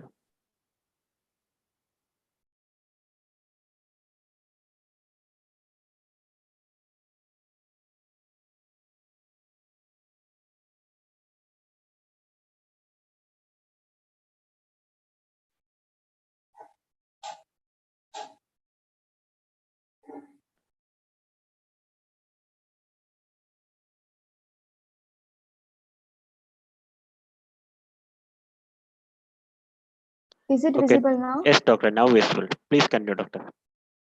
Okay. For Swasthasya Swasthya Rakshana purpose, Charakacharya says Tacha Nityam Prayunjeta. Commenting on that, Chakrapani gives the simile of Deepa Paripalana. For Deepa Paripalana, a Poshana in the form of wheat, oil, and Parihara in the form of Kita, Vata, etc. both are important. Similarly, for maintaining Swasthya or Sharira Paripalana, both these factors, that is Poshana and Parihara, are important. Poshana is achieved by Vishuddha Ahara and Achara, and Parihara from Pratyavaya Hetu. Here Pratyavaya Hetu are again of two types. The first one is in our hands, that is Vishama Sharira Vyasadi, Sharira Nyasadi Kriyas, which aggravates Vatadi doshas. Second one is due to Kala Swabhava, which cannot be avoided. To tackle the second one, ऋतुशोधना concept have been explained in our classics. Before going to ऋतुशोधना, let us see how Rutus are basically classified. This is the table showing Kala Vibhaga, how a Samvatsara is formed from Akshini Mesha. Moving further, Samvatsara is made up of two ayanas, Uttarayana and Dakshinayana. Uttarayana or Adana Kala, where Bala of Surya will be predominant and hence Bala of living beings will be declining. It includes Shishira, Vasanta and Grishma Rutus. Second one is Dakshinayana or Visarga Kala, where Bala of Chandra will be predominant and hence Bala of all living beings will be more. It includes Varsha, Sharat and Hemanta Rutu. Moving further, there are two types of naming of Rutus. The first one is Pravrudadikrama, which has Pravrut Rutu before Varsha Rutu. Second one is Shishiradikrama, where instead of Pravrut, Shishira is added before Vasanta Rutu. This is the table showing both the types. Why there is a difference in naming? For this, Kashyapacharya tells, Bhuyo Varshati Parjanyo Gangaya Dakshine Jalam Tena Pravrud Varshakya Rutu Tesham Prakalpitav. Gangaya Tutare Kule Himavadambu Sankule Bhuyaha Hitaha Ataha Tesham Hemanta Shishirav Rutu. As there is heavy rainfall southern to Ganga, Pravrudadikrama being followed there. And as there is much cold in northern, northern to Ganga, Shishiradikrama is followed. But Chakrapani strongly opposes this and tells wherever the person may live, but should follow Pravrudadikrama for Shodhana purpose. Now, what is the basis for Rutu Shodhana? Rutu Kriya Kala, that is Sanchaya, Prakopa and Prashama of doshas during different Rutus forms.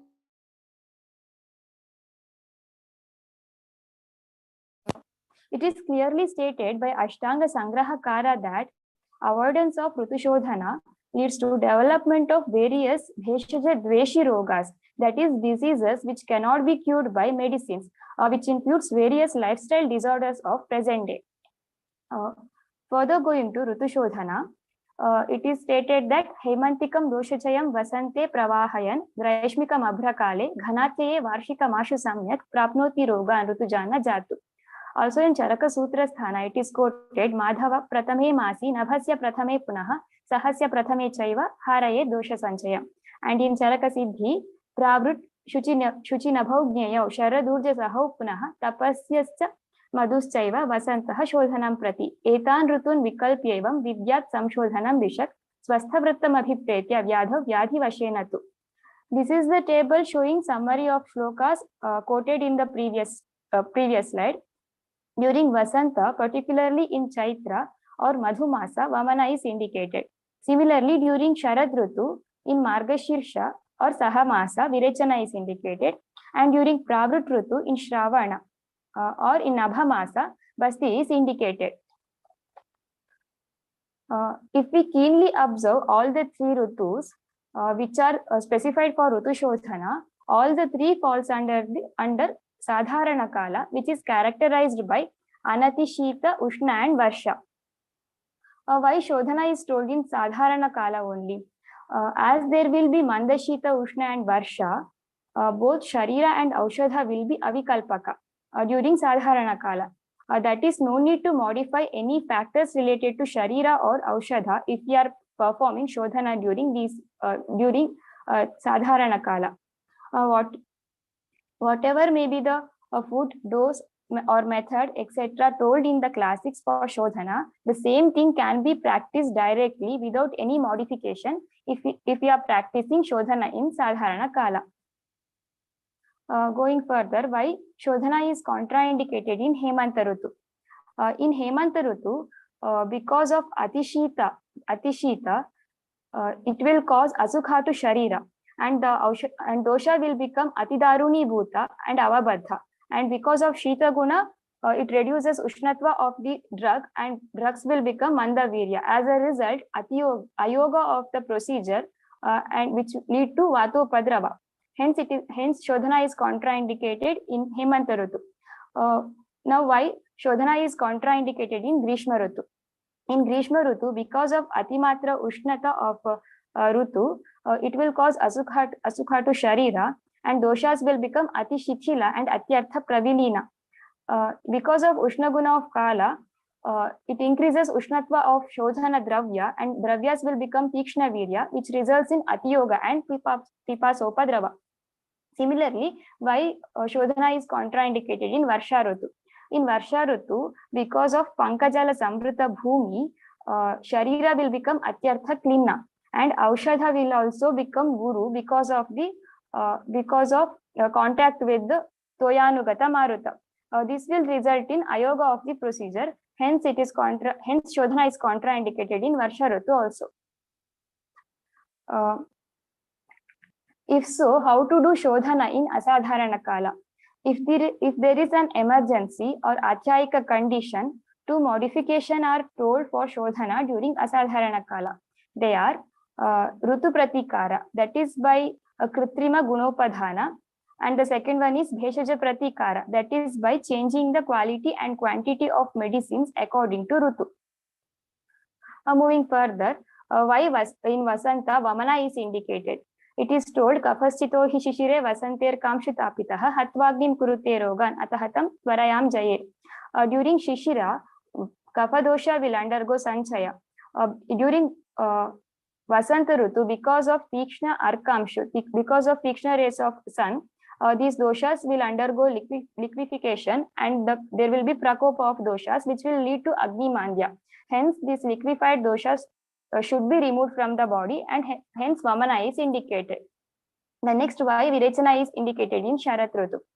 It is told, Varsha Shito Chitanganam Sahasaivarka Rashmibihi Taptanam Sanchitam Rushto Pittam Sharadi Kupyati Tajjaya Aghritam Tiktam Vireko Rakta Mokshanam.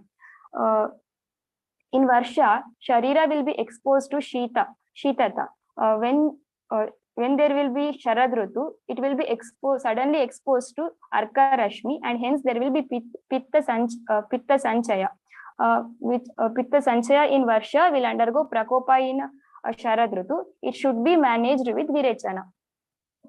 For Virechana, different Rutu Virechana yogas are also explained in our classics, and in Sharat Rutu, Trivrit with Duralabha, Musta, Sharkara, Udichya, Chandana, Yashti, Satala with Drakshambu, it has been advised. Further going to why Basti in Pravrut Rutu. Adana glana vapusha magni sanopi sidati varshasu doshair dushyanti te ambu lambambu dembure satusharena maruta sahasa shitale cha bhubashpe namla pakena maline cha varina vahine vacha mandena. In Adana Kala, Sharira will be debilitated due to different factors. When it is exposed to other different factors like Bhubashpa, Amla Paka, Malina Vari in Varsha Rutu, there will be Agni Mandya. Hence, there will be Dushti of Vata Pradhana Tridosha. To tackle this condition, Basti is advised during Pravrut Rutu. Going to discussion, there is a reference that states Shodhana is contraindicated in Swastha, and quotation goes like Vishajaha Shodhanam Prahuhu Varjyam Swasthena Sarvada Pannagasya Ghorasya Doshasya Samudiranam. But here we are talking about Shodhana in Swastha. Isn't it contradictory? Hemadri says Swastha is of two types, Sanchita Dosha Swastha and Asanchita Dosha Swastha. Yadhi will manifest or start to produce lakshanas only in the Prakopa stage. It is, the quotation goes like Linganam Darshanam Svesham Aswasyam Roga Sambhavam. This happens in Prakopa stage and not in Sanchaya stage. And hence, Sanchaya is also considered as Swastha, and Shodhana is contraindicated in Asanchita Dosha Swastha and not in Sanchita Dosha Swastha. Going to conclusion of my presentation, Rutu Shodhana is a preventive management for Nija Rogas, which resets human physiology. In present day, where most of the people are ignoring Ritucharya, which is leading to Sanchaya Purvaka Prakopa, leading to many of the lifestyle disorders, Rutushodhana will be a ray of hope. Thank you. Thank you, Doctor. Thank you, Doctor. So next I invite Dr. Himakshi. Dr. Himanshi. Invite. Yes, ma'am.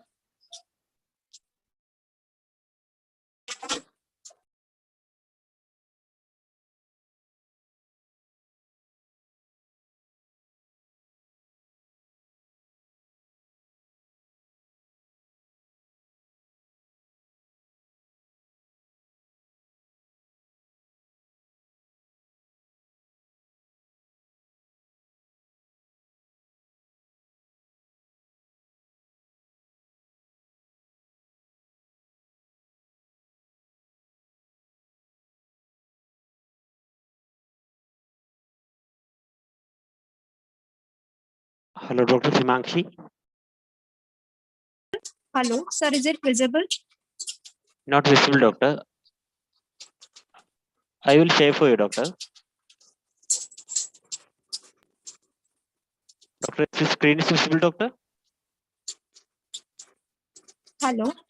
Hello, Dr. Himakshi. The screen is visible, Doctor? Yes, sir. Okay, Doctor. Please Is start it the visible, session. sir?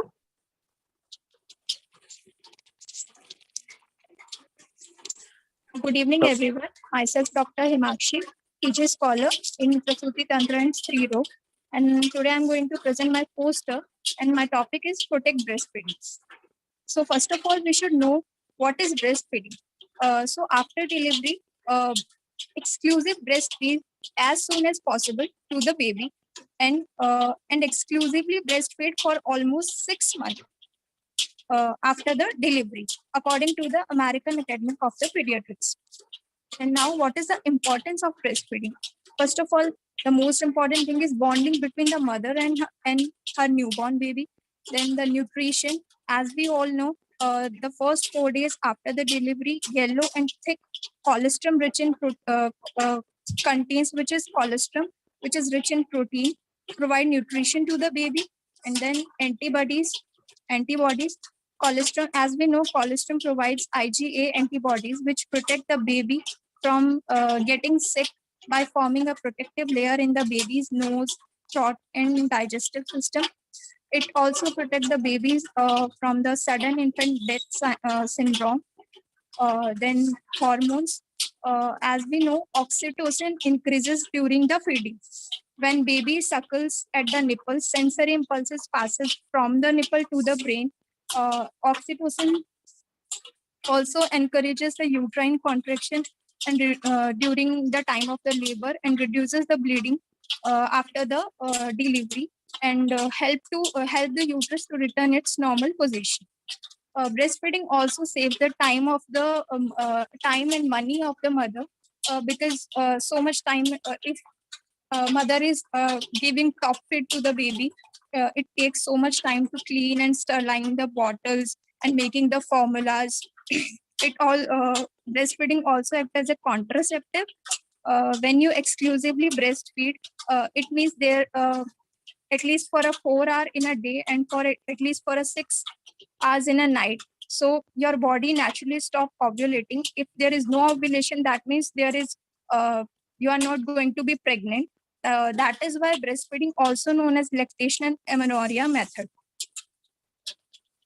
Mothers should wash their hands before and after touching the baby, routinely clean and disinfect the surfaces, practice wearing respiratory hygiene and wearing masks during the breastfeeding.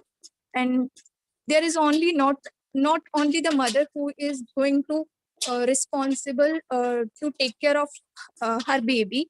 The husband should, and the medical professionals, doctors, paramedical staff, and society as a whole should responsible to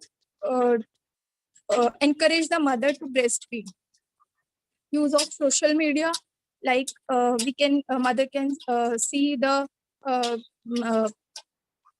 posters and like quotations to encourage the breastfeeding, because as we know, after the delivery, some mothers get due to the lack of sleep, they get irritated so much. Breastfeeding also protect from so many infections. That's it. And the quotation is, शिशु के पोषण का आधार है, माँ का दूध ही सर्वोत्तम आहार है. Thank you. Thank you, doctor. Hello.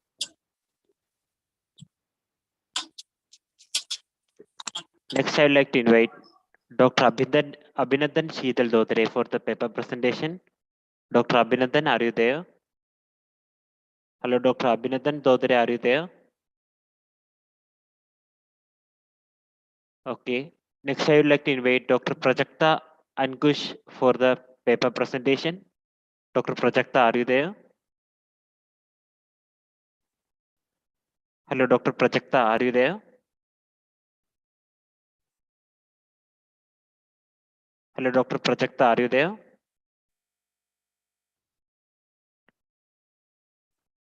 Next, I would like to invite Dr. Neha for the paper presentation.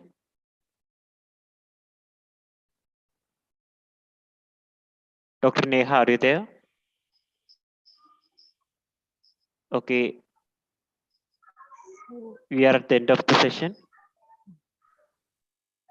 I would like to invite Dr. Aishwarya for the conclusion. Thank you, Dr. Sabin. So, thus we come up to the end of our beginning day of presentation. Before going to wind up, let me thank all our panel members for the guidance And once again, I congratulate all the participants for your active participation. The second part of our presentation will be tomorrow. Thank you all and good night.